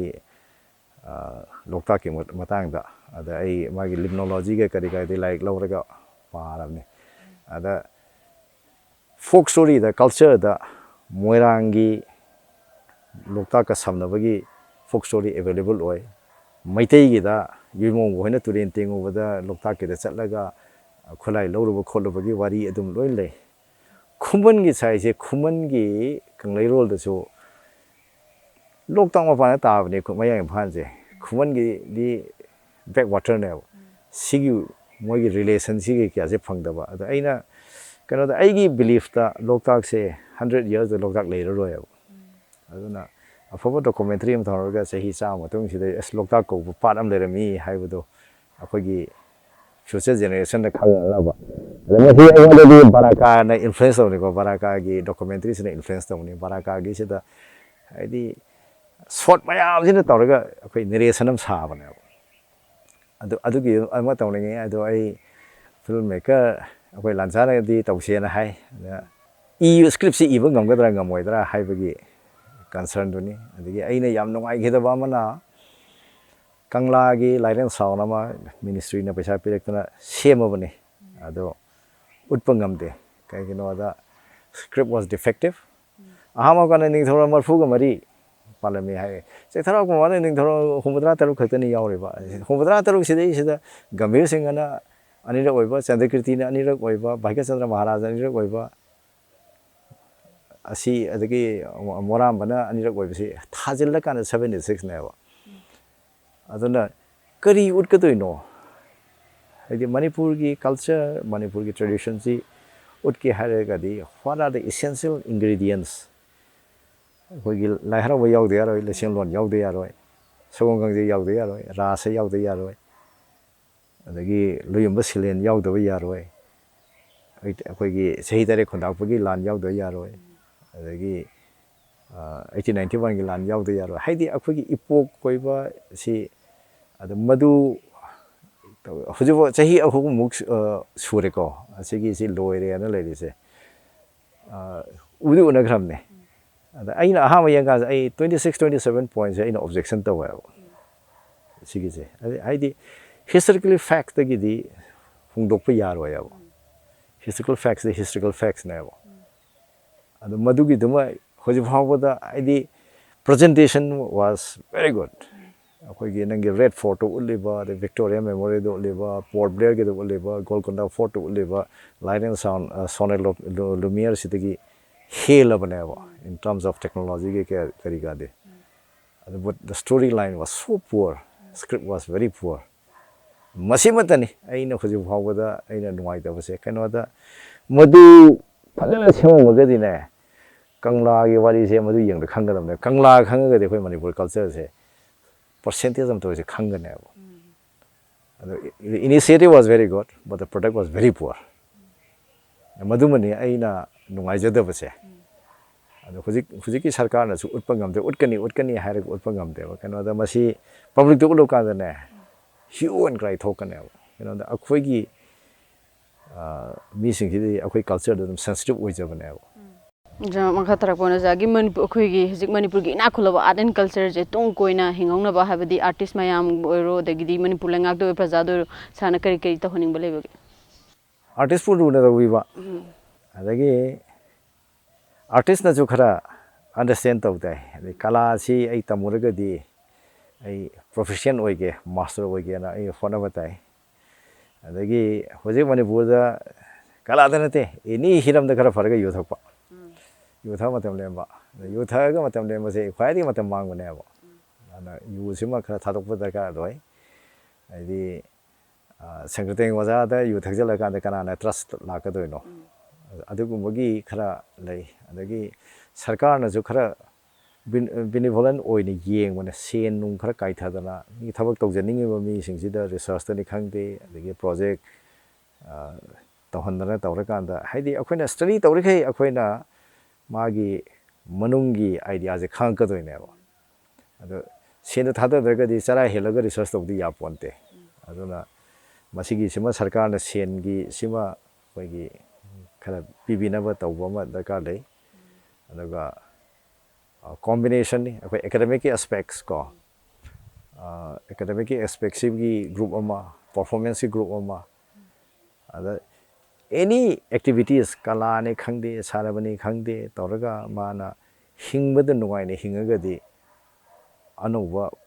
se adam attract tawne ba chara hele madugi vidya da sangorga chara hele di matung mi la oya ba ana si football je aina sports department pai ba matam sida 1995 ta sa kan sida aina haine ba it's a question of time ni chi tara da football sana ba je aphobin sing de the crorepati oine na forecast tawne ba oye ba kena matam haidi matam gi ohong lak ka da kena thengba ngam chante nangi digital gi movie lak ba kan da ꯃꯌꯥꯝꯅ ꯑꯩꯈꯣꯏꯒꯤ ꯁꯤꯅꯤ celluloid ꯇꯧꯕ ꯀꯥꯡꯕꯨꯅ ꯊꯤꯡꯕꯅꯦꯕ ꯑꯗꯨ ꯌꯥꯗꯦꯕ ꯀꯩꯅꯣꯗ ꯃꯊꯪ ꯂꯥꯛꯈꯤꯑꯕ ꯇꯦꯛꯅꯣꯂꯣꯖꯤꯁꯤ ꯑꯗꯒꯤ ꯅꯪ ꯍꯧꯖꯤꯛ ꯀꯔꯤ ꯑꯩꯈꯣꯏꯒꯤ ꯂꯥꯏꯚ ꯁ꯭ꯇ꯭ꯔꯤꯃꯤꯡ ꯇꯧꯔꯦꯀꯣ ꯂꯥꯏꯚ ꯁ꯭ꯇ꯭ꯔꯤꯃꯤꯡꯁꯤ ꯑꯁ ꯌꯥꯔꯣꯏ ꯃꯁꯤ ꯐꯤꯂꯝꯒꯤ ꯁꯤꯔꯅꯤ ꯈꯣꯠꯂꯅꯤꯅ ꯃꯌꯥꯝ ꯀꯝꯄ꯭ꯂꯦꯟ ꯇꯧꯔꯅꯤ ꯑꯗꯨꯒ ꯅꯦꯠꯐ꯭ꯂꯤꯛꯁ ꯑꯗꯒꯤ ꯑꯦꯃꯥꯖꯣꯟ ꯄ꯭ꯔꯥꯏꯝ ꯍꯥꯏꯂꯤ ꯄꯣꯄꯨꯂꯔ ꯑꯣꯏꯔꯤꯅꯤ ꯑꯗꯨ ꯇꯦꯛꯅꯣꯂꯣꯖꯤꯒꯤ ꯑꯍꯣꯡꯕꯁꯤꯗ ꯑꯩꯈꯣꯏꯅ ꯊꯤꯡꯕ ꯁꯨꯡ ꯉꯝꯃꯣꯏꯕ ꯃꯗꯨꯒ ꯏꯔꯣꯏꯅꯅ ꯑꯩꯈꯣꯏ ꯍꯣꯠꯅꯕ ꯇꯥꯕ ꯑꯗꯨꯅ ꯈꯔꯁꯨ ꯐ꯭ꯌꯨꯆꯔꯤꯁꯇꯤꯛ ꯑꯣꯏꯗ ꯌꯥꯗꯦꯕ what will be coming in the next few years ꯑꯗꯨ ꯇꯧꯔꯀꯥꯟꯗ ꯍꯧꯖꯤꯛꯇꯤ ꯑꯩꯈꯣꯏꯒꯤ ꯑꯉꯥꯡꯁꯨ ꯑꯩꯈꯣꯏꯒꯤ ꯐꯤल्मꯒꯤ ꯑꯗꯒꯤ ꯇꯦꯛꯅꯤꯀꯦꯜ ꯁꯥꯏꯠꯇꯗꯤ ꯑꯩꯈꯣꯏ ꯌꯥꯝ ꯀꯝꯄꯤꯇꯦꯟ ꯑꯣꯏꯔꯦꯕ ꯑꯗꯨꯒ ꯑꯩꯈꯣꯏ ꯑꯉꯥꯡꯁꯤꯡꯒꯤ ꯁꯤꯅ ꯑꯩꯈꯣꯏ ꯃꯩꯇꯩꯒꯤ ꯃꯈꯨꯠꯇ ꯃꯃꯤꯠ ꯄꯥꯜꯂꯦꯗꯣ ꯑꯗꯨꯃꯥꯏꯅ ꯑꯩꯈꯣꯏꯒꯤ ꯑꯦꯠꯃꯣꯁꯐꯤꯌꯔꯁꯤꯅ ꯌꯥꯝ ꯀ꯭ꯔꯤꯌꯦꯇꯤꯞ ꯑꯣꯏꯗꯕ ꯌꯥꯏ ꯕꯠ ꯃꯤꯅ ꯇꯧꯕꯁꯦ ꯑꯩꯈꯣꯏꯗꯤ ꯌꯥꯝꯅ ꯑꯩꯈꯣꯏ ꯆꯩꯅꯥꯅ ꯑꯍꯣꯡꯕ ꯄꯣꯠ ꯄꯨꯊꯣꯛꯇꯕꯅꯤꯅ ꯑꯩꯈꯣꯏꯅ ꯑꯦꯠ ꯑ ꯚꯦꯔꯤ ꯂꯣ ꯀꯣꯁꯇ ꯏꯀ꯭ꯋꯦꯜ ꯁ꯭ꯇꯦꯟꯗꯔꯠꯀꯤ ꯄꯣꯠꯁꯦ ꯑꯩꯈꯣꯏ ꯄꯨꯊꯣꯛꯄꯒꯤ ꯀꯦꯄꯥꯁꯤꯇꯤ ꯂꯩꯌꯦꯕ ꯑꯗ ꯈꯤꯇꯪ ꯄ꯭ꯔꯖꯥꯅꯁꯨ ꯈꯤꯇꯪ ꯑꯟꯗꯔꯁꯇꯦꯟ ꯇꯧꯕꯤꯕ ꯇꯥꯏ ꯑꯩꯈꯣꯏꯒꯤ ꯑꯥꯔꯠ ꯇꯧꯔꯤꯕꯁꯤ ꯑꯆꯧꯕ ꯀꯟꯇ꯭ꯔꯤꯕ꯭ꯌꯨꯁꯟ ꯑꯃ ꯄꯤꯕꯤꯔꯤꯕꯅꯤ ꯍꯥꯏꯕꯁꯤꯃ ꯑꯩꯈꯣꯏ ꯑꯟꯗꯔꯁꯇꯦꯟ ꯇꯧꯕ ꯗꯔꯀꯥꯔ ꯂꯩ ꯑꯗꯨꯒ ꯃꯈꯣꯏ ꯃꯁꯥꯅꯁꯨ ꯑꯩꯅ ꯉꯁꯥꯏ ꯍꯧꯗ꯭ꯔꯤꯉꯩꯗ ꯊꯝꯕꯁꯦ ꯍꯥꯏꯗꯤ ꯑꯦꯛꯇꯤꯡꯒꯤ ꯔꯦꯟꯖꯇ ꯂꯤꯃꯤꯇꯦꯁꯟ ꯂꯩꯔꯛꯏꯕ ꯑꯗ ꯑꯦꯛꯇꯤꯡꯁꯤꯅ ꯃꯦꯟ ꯑꯩꯒꯤ ꯁꯣꯔꯁ ꯑꯣꯐ ꯏꯟꯀꯝ ꯑꯣꯏꯔꯀꯥꯟꯗ ꯑꯩꯒꯤ ꯑꯦꯛꯇꯤꯡꯁꯤ ꯏꯝꯄ꯭ꯔꯨꯞ ꯇꯧ ꯇꯥꯕꯅꯦꯕ ꯑꯗꯨꯅ ꯃꯤꯅ ꯅꯦꯛꯂꯛꯀꯗꯕꯅꯤ ꯑꯗꯣ ꯑꯩꯒꯤ ꯁꯤꯅꯦꯃꯥꯁꯤ ꯏꯚꯟ ꯚꯦꯇꯔꯟ ꯑꯦꯛꯇꯔ ꯐꯥꯎꯕꯗ ꯃꯥꯅ ꯋꯥ ꯉꯥꯡꯉꯤꯉꯩ ꯃꯇꯝꯗꯗꯤ ꯃꯈꯨꯠꯁꯦ ꯊꯝꯐꯝ ꯈꯪꯕꯅꯦ ꯃꯥꯅ ꯍꯦꯛ ꯋꯥ ꯉꯥꯡꯕ ꯂꯦꯞꯄ ꯀꯥꯟꯗ ꯃꯈꯨꯠꯁꯦ ꯊꯝꯐꯝ ꯈꯪꯗꯕꯒꯤ ꯚꯦꯇꯔꯟ ꯑꯦꯛꯇꯔꯅꯤ ꯍꯥꯏꯗꯅ ꯇꯧꯕ ꯃꯌꯥꯝ ꯑꯃꯁꯨ ꯑꯗꯨꯝ ꯌꯥꯎꯗꯕ ꯅꯠꯇꯦꯕ ꯍꯥꯏꯗꯤ ꯒ꯭ꯔꯣꯠꯁꯤ ꯂꯩꯇ꯭ꯔꯕꯅꯦꯕ ꯁ꯭ꯇꯦꯇꯤꯛ ꯑꯣꯏꯔꯕ ꯁꯤꯒꯨꯝꯕꯒꯤ ꯑꯦꯔꯤꯌꯥ ꯁꯤ ꯑꯩꯈꯣꯏꯅ ꯈꯔ ꯍꯥꯏꯗꯤ ꯃꯁꯤ it's not a question of criticism it's ꯑꯩꯈꯣꯏꯒꯤ more of a long thinkingꯅꯦꯕ ꯍꯥꯏꯗꯤ ꯐꯍꯟꯅꯤꯡꯕꯗꯒꯤ ꯑꯩꯈꯣꯏꯒꯤ ꯊꯤꯌꯦꯇꯔꯒꯤ ꯇꯧꯀꯥꯟꯁꯤꯗ ꯃꯇꯝ ꯑꯃꯗ ꯑꯩꯈꯣꯏꯒꯤ ꯇ꯭ꯔꯦꯗꯤꯁꯅꯦꯜꯒꯤ ꯀ꯭ꯂꯥꯁꯤꯀꯦꯜ ꯄ꯭ꯂꯦ ꯃꯌꯥꯝꯁꯤꯒꯤ ꯁ꯭ꯇꯥꯏꯜꯗ ꯂꯥꯛꯑꯝꯃꯦ ꯑꯗꯩ ꯑꯣꯖꯥ ꯇꯣꯡꯕ꯭ꯔꯥꯅ ꯉꯧꯕꯣꯡ ꯈꯥꯎꯒꯤ ꯀꯔꯤꯒꯤ ꯇꯧꯀꯥꯟꯁꯤꯗ ꯑꯆꯧꯕ ꯏꯅꯣꯠ ꯑꯃ ꯑꯍꯣꯡꯕ ꯑꯃ ꯄꯤꯔꯛꯑꯦ ꯑꯗꯒꯤꯗꯤ ꯇꯥꯃꯣ ꯔꯇꯟ ꯑꯗꯒꯤ ꯑꯣꯖꯥ ꯂꯣꯀꯦꯟ ꯑꯗꯒꯤ ꯑꯣꯖꯥ ꯀꯟꯍꯥꯏ ꯊꯣꯛꯂꯛꯑꯀꯥꯟꯁꯤꯗꯩꯁꯤꯗ ꯊꯤꯌꯦꯇꯔꯒꯤ ꯇꯣꯞ ꯇꯣꯞꯄ ꯃꯍꯥꯎ ꯑꯃ ꯂꯥꯛꯑꯒ ꯃꯅꯤꯄꯨꯔꯁꯤ ꯃꯣꯏ ꯑꯍꯨꯝ ꯇꯧꯔꯤꯉꯩꯗꯗꯤ ꯃꯅꯤꯄꯨꯔꯁꯤ ꯇꯣꯞꯅꯦꯕ ꯃꯣꯏꯁꯦ ꯑꯃ ꯇꯣꯛꯈ꯭ꯔꯦ ꯑꯃ ꯂꯩꯈꯤꯗ꯭ꯔꯦ ꯑꯃꯈꯛꯇ ꯉꯥꯏꯍꯧꯔꯦ ꯑꯗꯨ ꯃꯍꯨꯠ ꯁꯤꯟꯕ ꯃꯤꯗꯤ ꯑꯃꯨꯛ ꯊꯣꯛꯂꯛꯇ꯭ꯔꯦꯕ ꯑꯗ ꯀꯟꯇꯤꯅ꯭ꯌꯨꯇꯤꯁꯤ ꯃꯦꯟꯇꯦꯟ ꯇꯧꯅꯕ ꯑꯩꯈꯣꯏ ꯀꯟꯅ ꯍꯣꯠꯅꯕ ꯇꯥꯏ ꯑꯣꯖꯥ ꯂꯣꯏꯁꯤꯜꯂꯛꯄꯁꯤꯗ ꯑꯩꯈꯣꯏꯒꯤ ꯃꯃꯤ ꯇꯤꯚꯤ ꯑꯅ ꯉꯁꯤ ꯑꯩꯈꯣꯏ ꯎꯅꯖꯕꯒꯤ ꯇꯥꯟꯖꯥ ꯂꯧꯖꯔꯤꯕ ꯑꯩꯈꯣꯏ ꯇꯤꯚꯤ ꯆꯦꯅꯦꯜꯁꯦ ꯑꯩꯈꯣꯏ ꯑꯥꯔꯠ ꯑꯦꯟ ꯀꯜꯆꯔꯗ ꯃꯦꯟ ꯐꯣꯀꯁ ꯇꯧꯖꯔꯒ ꯂꯝꯗꯝ ꯑꯁꯤꯗ ꯂꯩꯔꯤꯕ ꯑꯩꯈꯣꯏꯒꯤ ꯖꯥꯇꯤ ꯈꯨꯗꯤꯡꯃꯛꯀꯤ ꯑꯥꯔꯠ ꯑꯦꯟ ꯀꯜꯆꯔꯁꯦ ꯂꯣꯏꯅ ꯌꯣꯛꯈꯠꯅꯅꯕꯒꯤ ꯍꯣꯠꯅꯖꯕꯒꯤ ꯄꯥꯟꯗꯝꯗ ꯆꯦꯟꯖ ꯆꯣꯡꯖꯔꯤꯕꯅꯦꯕ ꯑꯗꯣ ꯁꯨꯃꯥꯏꯅ ꯑꯩꯈꯣꯏꯒꯤ ꯆꯦꯅꯦꯜ ꯑꯃ ꯊꯣꯛꯂꯛꯄꯁꯤꯗ ꯑꯣꯖꯥꯒꯤ ꯀꯔꯤ ꯃꯣꯠ ꯂꯩꯕꯤꯕꯒꯦ ꯑꯗꯨꯒ ꯁꯤꯕꯨ ꯍꯦꯟꯅ ꯐꯅꯅꯕ ꯑꯣꯖꯥꯒꯤ ꯁꯖꯦꯁꯟ ꯈꯔ ꯊꯝꯕꯤꯌꯨ ꯑꯩꯗꯤ ꯃꯁꯤ ꯌꯥꯝ ꯊꯥꯒꯠꯂꯦꯗꯤ ꯑꯆꯧꯕ ꯔꯤꯛꯁꯅꯤꯀꯣ ꯁꯤꯗꯩꯁꯤꯗ ꯁꯤꯒꯤ ꯚꯦꯟꯆꯔꯁꯦ ꯐꯥꯏꯅꯥꯟꯁꯤꯌꯦꯜꯂꯤ ꯚꯥꯏꯕꯜ ꯑꯣꯏꯒꯗ꯭ꯔꯥ ꯈꯔ ꯀꯨꯏꯔꯒꯗꯤ ꯑꯣꯏꯔꯛꯀꯅꯤ ꯕꯠ ꯑꯍꯥꯟꯕꯒꯤ ꯆꯍꯤ ꯑꯃꯅꯤ ꯁꯤꯗ ꯌꯥꯝ ꯗꯤꯐꯤꯀꯜꯠ ꯑꯣꯏꯒꯗꯕꯅꯦ ꯁꯁꯇꯦꯅꯦꯕꯤꯂꯤꯇꯤꯒꯤ ꯀ꯭ꯋꯦꯁꯟ ꯑꯃ ꯂꯥꯛꯀꯅꯦꯕ ꯑꯗꯨꯕꯨ ꯑꯩꯈꯣꯏꯒꯤ ꯑꯥꯔꯠ ꯑꯦꯟ ꯀꯜꯆꯔꯗ ꯑꯦꯝꯐꯁꯥꯏꯁ ꯇꯧꯔꯒ ꯇꯧꯕꯁꯤꯗꯤ ꯍꯧꯖꯤꯛꯐꯥꯎꯗ ꯑꯩꯈꯣꯏꯗ ꯆꯦꯅꯦꯜ ꯂꯩꯔꯤ ꯃꯌꯥꯝꯁꯤꯗꯤ ꯀꯔꯤ ꯍꯥꯏꯅꯤ ꯑꯩꯈꯣꯏꯒꯤ ꯄꯣꯠꯄꯨꯔꯤꯅꯤ ꯃꯌꯥꯝ ꯂꯣꯏ ꯃꯤꯛꯁ ꯇꯧꯔꯒ ꯑꯗ ꯗꯦꯗꯤꯀꯦꯇꯦꯠ ꯑꯥꯔꯠ ꯑꯦꯟ ꯀꯜꯆꯔꯒꯤꯗ ꯆꯦꯅꯦꯜ ꯑꯃ ꯇꯧꯕꯒꯥꯏꯁꯤ ꯚꯦꯔꯤ ꯑꯩꯈꯣꯏꯒꯤ ꯔꯤꯁꯀꯤ ꯚꯦꯟꯆꯔꯅꯤ ꯑꯗꯨ ꯃꯁꯤꯗ ꯆꯣꯡꯊꯣꯛꯇꯨꯅ ꯇꯧꯔꯦ ꯑꯩ ꯁꯛꯁꯦꯁꯐꯨꯜ ꯑꯣꯏꯕꯤꯌꯣꯅ ꯍꯥꯏꯖꯅꯤꯡꯉꯤ ꯀꯔꯤꯒꯤꯅꯣꯗ ꯁꯤ ꯐꯤꯜꯝ ꯈꯪꯗꯦ ꯊꯤꯌꯦꯇꯔ ꯈꯪꯗꯦ ꯑꯩꯈꯣꯏꯒꯤ ꯔꯣꯌꯦꯜꯇꯤ ꯄꯤꯔꯒ ꯊꯥꯗꯣꯛꯑꯒꯗꯤ ꯑꯩꯈꯣꯏꯒꯤ ꯋꯤꯟ ꯋꯤꯟ ꯁꯤꯆꯨꯋꯦꯁꯟꯁꯤ ꯑꯣꯏꯅꯦꯕ ꯑꯗ ꯑꯩꯈꯣꯏꯒꯤ ꯃꯅꯤꯄꯨꯔꯒꯤ ꯐꯤꯂꯝꯁꯤ ꯍꯧꯖꯤꯛ ꯅꯦꯠꯐ꯭ꯂꯤꯛꯁꯇ ꯀꯔꯤꯗ ꯌꯣꯟꯕꯗ ꯃꯤꯅ ꯇꯥꯕꯤꯗꯦ ꯈꯪꯗꯦ ꯀꯩꯅꯣꯗ ꯆꯠꯇꯦ ꯄꯋꯟꯒꯤ ꯂꯣꯛꯇꯥꯛ ꯂꯥꯏꯔꯦꯝꯕꯤ ꯈꯛꯇꯅꯦꯕ ꯈꯤꯇꯪ ꯆꯠꯂꯤꯁꯦ ꯑꯗꯨꯁꯨ ꯃꯥꯅ ꯑꯦꯋꯥꯔꯗ ꯅꯨꯡꯋꯥꯔ ꯈꯔ ꯐꯪꯈꯤꯕꯩꯅꯤ ꯑꯗꯨꯅ ꯑꯗꯨꯒ ꯑꯩꯗꯤ ꯐꯤꯂꯝꯒꯤꯁꯤꯗꯗꯤ ꯈꯔꯗꯤ ꯏꯝꯄ꯭ꯔꯨꯚꯃꯦꯟ ꯇꯧꯍꯟꯅꯤꯡꯉꯦ ꯐꯤꯂꯝꯒꯤ ꯀꯩꯅꯣꯗ ꯀ꯭ꯋꯥꯟꯇꯤꯇꯤꯗ ꯆꯠꯇꯕꯅꯦ ꯈꯔ ꯀ꯭ꯋꯥꯂꯤꯇꯤ ꯂꯩꯕ ꯐꯤꯂꯝꯁꯨ ꯈꯔ ꯄ꯭ꯔꯣꯗ꯭ꯌꯨꯁ ꯇꯧꯍꯟꯅꯤꯡꯉꯦ ꯑꯩꯈꯣꯏꯒꯤ ꯐꯤꯜꯝ ꯃꯦꯀꯔꯁꯨ ꯈꯤꯇꯪ ꯁꯤꯔꯤꯌꯁ ꯑꯣꯏꯅ ꯑꯩꯈꯣꯏꯒꯤ ꯇꯧꯍꯟꯅꯤꯡꯉꯤ ꯑꯗꯒꯤ ꯄꯥꯔꯇꯤꯀꯨꯂꯔꯂꯤ ꯑꯩꯈꯣꯏꯒꯤ ꯃꯅꯤꯄꯨꯔꯗ ꯍꯧꯖꯤꯛ ꯇꯦꯟꯗꯦꯟꯁꯤ ꯑꯃ ꯑꯗꯨꯝ ꯎꯏꯀꯣ ꯑꯩꯈꯣꯏꯒꯤ ꯇ꯭ꯔꯥꯏꯕꯦꯜ ꯀꯜꯆꯔꯒꯤ ꯃꯇꯦꯛ ꯑꯃ ꯍꯥꯞꯄꯁꯦ ꯑꯗꯨꯝ ꯏꯁꯩꯗꯅꯤ ꯈꯪꯗꯦ ꯑꯃꯗꯤ ꯍꯥꯞꯄꯗ ꯏꯁꯩ ꯑꯃꯗ ꯗ꯭ꯔꯦꯁꯅ ꯀꯨꯀꯤ ꯗ꯭ꯔꯦꯁ ꯁꯦꯠꯆꯜꯂꯦ ꯑꯗꯒꯤ ꯀꯣꯛꯇꯅ ꯃꯥꯎꯔꯣꯝꯒꯤ ꯄꯥꯎꯃꯩꯒꯤ ꯍꯦꯠ ꯒꯤꯌꯔ ꯑꯃ ꯇꯧꯁꯜꯂꯦ ꯁꯥꯔꯛꯄꯗꯅ ꯆꯦꯔꯣꯒꯤ ꯕꯦꯝꯕꯨ ꯗꯥꯟꯁ ꯁꯥꯖꯜꯂꯦ ꯃꯗꯩꯗ ꯃꯣꯏ ꯀꯝꯃ꯭ꯌꯨꯅꯤꯇꯤ ꯑꯍꯨꯝꯁꯤꯅ ꯑꯩꯈꯣꯏ ꯊꯥꯡ ꯁꯠꯇ꯭ꯔꯤꯁꯦ ꯃꯁꯤꯅꯤ ꯑꯩꯅ ꯉꯛꯏꯁꯦ ꯍꯥꯏꯗꯤ ꯑꯩꯈꯣꯏꯒꯤ ꯖꯒꯣꯏ ꯗꯤꯄꯤꯛ ꯇꯧꯕꯗ ꯈꯔ ꯁꯣꯏꯗ ꯑꯩꯈꯣꯏ ꯌꯥꯝ ꯀꯟꯅ ꯁꯥꯎꯗꯅ ꯈꯕꯔꯗ ꯀꯥꯟꯗ ꯏꯅꯩꯌꯦꯕ ꯑꯗꯨꯅ ꯑꯩꯈꯣꯏꯅ ꯍꯥꯏꯖꯅꯤꯡꯉꯤꯁꯤꯅ ꯁꯤ ꯇ꯭ꯔꯥꯏꯕꯦꯜ ꯀꯜꯆꯔ ꯑꯩꯅ ꯈꯪꯗꯕ ꯀꯜꯆꯔ ꯑꯃꯒꯤ ꯍꯥꯞꯀꯦ ꯍꯥꯏꯇꯥꯔꯗꯤ ꯀꯟꯁꯜꯇꯦꯟ ꯍꯥꯞꯄꯤꯌꯣꯕ ꯁꯤ ꯑꯩꯈꯣꯏꯒꯤ ꯔꯦꯡꯒꯨꯟꯁꯤ ꯅꯝꯕ ꯀꯥꯟꯁꯤꯗ ꯑꯩꯈꯣꯏꯒꯤ ꯔꯥꯖꯦꯁꯣꯔ ꯌꯨꯝꯅꯥꯝꯁꯤ ꯀꯟꯁꯜꯇꯦꯟ ꯑꯣꯏꯅ ꯑꯩꯈꯣꯏꯒꯤ ꯕꯤꯁꯥꯜ ꯚꯔꯗ꯭ꯋꯥꯖꯒꯤ ꯔꯦꯡꯒꯨꯟ ꯅꯝꯕ ꯀꯥꯟꯁꯤꯗ ꯆꯠꯂꯤꯑꯕ ꯃꯥꯅ ꯁꯦꯀꯦꯟ ꯋꯥꯔꯜ ꯋꯥꯔꯒꯤ ꯀꯔꯤꯒꯤ ꯁꯨꯃꯥꯏꯅ ꯇꯧꯅ ꯑꯈꯪꯕ ꯃꯤꯗꯨ ꯇꯥꯟꯅꯕꯤꯔꯒꯗꯤ ꯃꯁꯤ ꯄꯩꯁꯥꯒꯤ ꯋꯥ ꯅꯠꯇꯦꯕ ꯑꯗꯩ ꯃꯣꯏꯁꯨ ꯅꯨꯡꯉꯥꯏꯖꯒꯗꯣꯏꯅꯤ ꯑꯗꯨꯒ ꯏꯁꯩ ꯑꯃꯈꯛꯇꯗꯤ ꯑꯩꯅ ꯎꯖꯕꯗ ꯇꯥꯡꯈꯨꯜꯒꯤ ꯔꯨꯄꯦꯟ ꯃꯁꯥꯡꯕ ꯍꯣꯏ ꯑꯗꯒꯤ ꯁꯛꯄꯁꯨ ꯇꯥꯡꯈꯨꯜ ꯅꯨꯄꯤ ꯃꯆꯥ ꯑꯃꯒ ꯁꯛꯄꯅꯤ ꯑꯗ ꯑꯩꯈꯣꯏ ꯔꯦꯚꯔꯦꯟ ꯑꯃꯒ ꯌꯥꯎꯔ ꯇꯧꯀꯥꯟꯗ ꯃꯥꯒꯤ ꯅꯨꯄꯤꯒꯤ ꯇꯧꯔꯤꯕ ꯗ꯭ꯔꯦꯁꯇꯣ ꯃꯥꯒꯤ ꯍꯧꯔꯥꯒꯤ ꯀꯔꯤꯒꯤ ꯑꯗꯒꯤ ꯃꯥꯒꯤ ꯐꯅꯦꯛꯀꯤ ꯇꯧꯔꯤꯁꯦ ꯏꯠ ꯂꯨꯛꯁ ꯚꯦꯔꯤ ꯑꯣꯊꯦꯟꯇꯤꯛ ꯑꯗ ꯌꯦꯡꯕ ꯈꯣꯏꯁꯨ ꯅꯨꯡꯉꯥꯏꯀꯣ ꯑꯗꯒꯤ ꯀꯝꯃ꯭ꯌꯨꯅꯤꯇꯤꯗꯨꯅ ꯌꯦꯡꯖꯔꯒꯁꯨ ꯅꯨꯡꯉꯥꯏꯒꯅꯦꯕ ꯑꯗ ꯕꯁꯇꯔꯗꯥꯏꯁ ꯚꯔꯁꯟ ꯑꯃ ꯑꯩꯈꯣꯏꯒꯤ ꯕꯣꯂꯤꯋꯨꯗꯀꯤ ꯁ꯭ꯇꯥꯏꯜꯗ ꯑꯩꯅ ꯑꯩꯒꯤ ꯃꯦꯒꯥꯖꯤꯟꯗ ꯑꯃꯨꯛ ꯐꯣꯡꯖꯈꯤꯕꯅꯦ ꯍꯥꯎ ꯃꯅꯤꯄꯨꯔꯤ ꯗꯥꯟꯁ ꯏꯁ ꯗꯤꯄꯤꯛꯇꯦꯠ ꯏꯟ ꯏꯠ ꯑꯩꯈꯣꯏꯒꯤ ꯏꯟꯗꯤꯌꯟꯒꯤ ꯃꯦꯟ ꯁ꯭ꯇ꯭ꯔꯤꯝ ꯁꯤꯅꯦꯃꯥꯗ ꯍꯥꯏꯅ ꯑꯃꯦꯔꯤꯀꯟ ꯃꯆꯥ ꯑꯃꯅ ꯏꯕꯅꯦꯕ ꯔꯕꯤꯟꯗ꯭ꯔꯅꯥꯊ ꯊꯥꯒꯨꯔꯒꯁꯦ ꯃꯥ ꯆꯩꯕ ꯌꯥꯕꯩ ꯆꯩꯈ꯭ꯔꯦꯕ ꯃꯅꯤꯄꯨꯔꯤ ꯖꯒꯣꯏ ꯃꯥꯡꯍꯟꯕꯗꯤ ꯔꯕꯤꯟꯗ꯭ꯔꯅꯥꯊ ꯊꯥꯒꯨꯔ ꯃꯥꯡꯍꯟꯕꯅꯤ ꯍꯥꯏꯅ ꯏꯔꯤꯅꯦꯕ ꯑꯗ ꯕꯦꯡꯒꯣꯂꯤ ꯃꯌꯥꯝꯅ ꯌꯥꯝ ꯁꯥꯎꯔꯒꯁꯨ ꯗꯦꯠ ꯏꯁ ꯑ ꯐꯦꯛ ꯍꯥꯏꯗꯤ ꯑꯣꯊꯦꯟꯇꯤꯁꯤꯇꯤ ꯑꯃ ꯃꯦꯟꯇꯦꯟ ꯇꯧꯕ ꯑꯩꯒꯤ ꯇ꯭ꯔꯥꯏꯕꯦꯜ ꯀꯜꯆꯔ ꯑꯃ ꯎꯠꯄꯗ ꯏꯠꯁ ꯄꯔꯐꯦꯛꯂꯤ ꯐꯥꯏꯟ ꯎꯠꯄꯤꯌꯣꯕ ꯕꯠ ꯑꯩꯈꯣꯏꯒꯤ ꯃꯔꯤꯡ ꯃꯔꯥꯡꯕꯩ ꯃꯑꯣꯡꯗ ꯑꯃꯨꯛ ꯌꯥꯟꯁꯤꯟꯅꯕꯗꯣ ꯊꯨꯒꯥꯏꯔꯒꯗꯤ ꯇꯧꯕꯤꯒꯅꯣꯕ ꯍꯥꯏꯗꯤ ꯃꯤꯅ ꯁꯥꯎꯅꯤꯡꯒꯅꯦꯕ ꯑꯗꯨꯅ ꯑꯩꯈꯣꯏꯒꯤ ꯃꯦꯖꯣꯔꯤꯇꯦꯔꯤꯌꯟꯒꯤ ꯑꯣꯕꯖꯔꯕꯦꯁꯟꯁꯤ ꯉꯥꯛꯇ ꯇꯧꯕ ꯌꯥꯔꯣꯏ ꯂꯦꯠ ꯑꯁ ꯃꯦꯛ ꯏꯠ ꯏꯟꯇꯨ ꯑ ꯃꯣꯔ ꯏꯟꯀ꯭ꯂꯨꯁꯤቭ ꯁꯣꯁꯥꯏꯇꯤ ꯑꯦꯚ꯭ꯔꯤ ꯀꯝꯃ꯭ꯌꯨꯅꯤꯇꯤꯒꯤ ꯁ꯭ꯄꯦꯁ ꯑꯗꯨꯝ ꯂꯩꯐꯝ ꯊꯣꯛꯏ ꯑꯗꯨꯒ ꯃꯣꯏ ꯄꯤꯛꯏ ꯆꯥꯎꯏ ꯍꯥꯏꯕ ꯅꯠꯇꯅ ꯅꯪꯒꯤ ꯍꯟꯗꯛ ꯐꯤꯂꯝꯗ ꯀꯔꯤ ꯑꯔꯨꯅꯥꯆꯜꯒꯤ ꯑꯃꯈꯛ ꯑꯦꯋꯥꯔꯗꯒ ꯐꯪꯉꯤꯗꯣ there are less than 4,200 speakers of that language ꯃꯅꯥ ꯐꯪꯉꯤꯕꯅꯤ ꯅꯝꯕꯔꯅ ꯅꯠꯇꯦꯕ ꯀ꯭ꯋꯥꯂꯤꯇꯤꯅꯅꯦꯕ ꯑꯩꯈꯣꯏꯒꯤ ꯋꯦꯁ ꯀꯃꯦꯡꯒꯤ ꯕꯣꯝꯗꯤꯂꯥꯒꯤ ꯃꯅꯥꯛꯇ ꯂꯩꯕ 4,200 ꯃꯣꯏꯒꯤ ꯅꯦꯇꯤꯞ ꯁ꯭ꯄꯤꯀꯔ ꯑꯗꯨ ꯃꯅꯥ ꯑꯗꯨꯝ ꯐꯪꯉꯤ ꯑꯗ ꯀ꯭ꯋꯥꯂꯤꯇꯤꯁꯤ ꯑꯩꯈꯣꯏꯒꯤ ꯄꯨꯊꯣꯛꯄ ꯑꯃ ꯆꯪꯉꯤ ꯑꯗꯒꯤ ꯑꯩꯗꯤ ꯑꯗꯨꯝ ꯇꯣꯏꯅ ꯍꯥꯏꯖꯕꯅꯤ ꯑꯩꯈꯣꯏꯒꯤ ꯖꯨꯒꯜꯕꯟꯗꯤ fusion is going to be the only way to survive in the modern world ꯑꯩꯈꯣꯏ ꯐ꯭ꯌꯨꯖꯟ ꯂꯥꯛꯑꯒ ꯀꯩꯅꯣꯗ it creates another ꯑꯩꯈꯣꯏꯒꯤ genre ꯑꯃ create ꯇꯧꯔꯛꯑꯦꯕ ꯅꯪꯒꯤ ꯐ꯭ꯌꯨꯖꯟ ꯃ꯭ꯌꯨꯖꯤꯛ ꯂꯥꯛꯀꯥꯟꯁꯤꯗ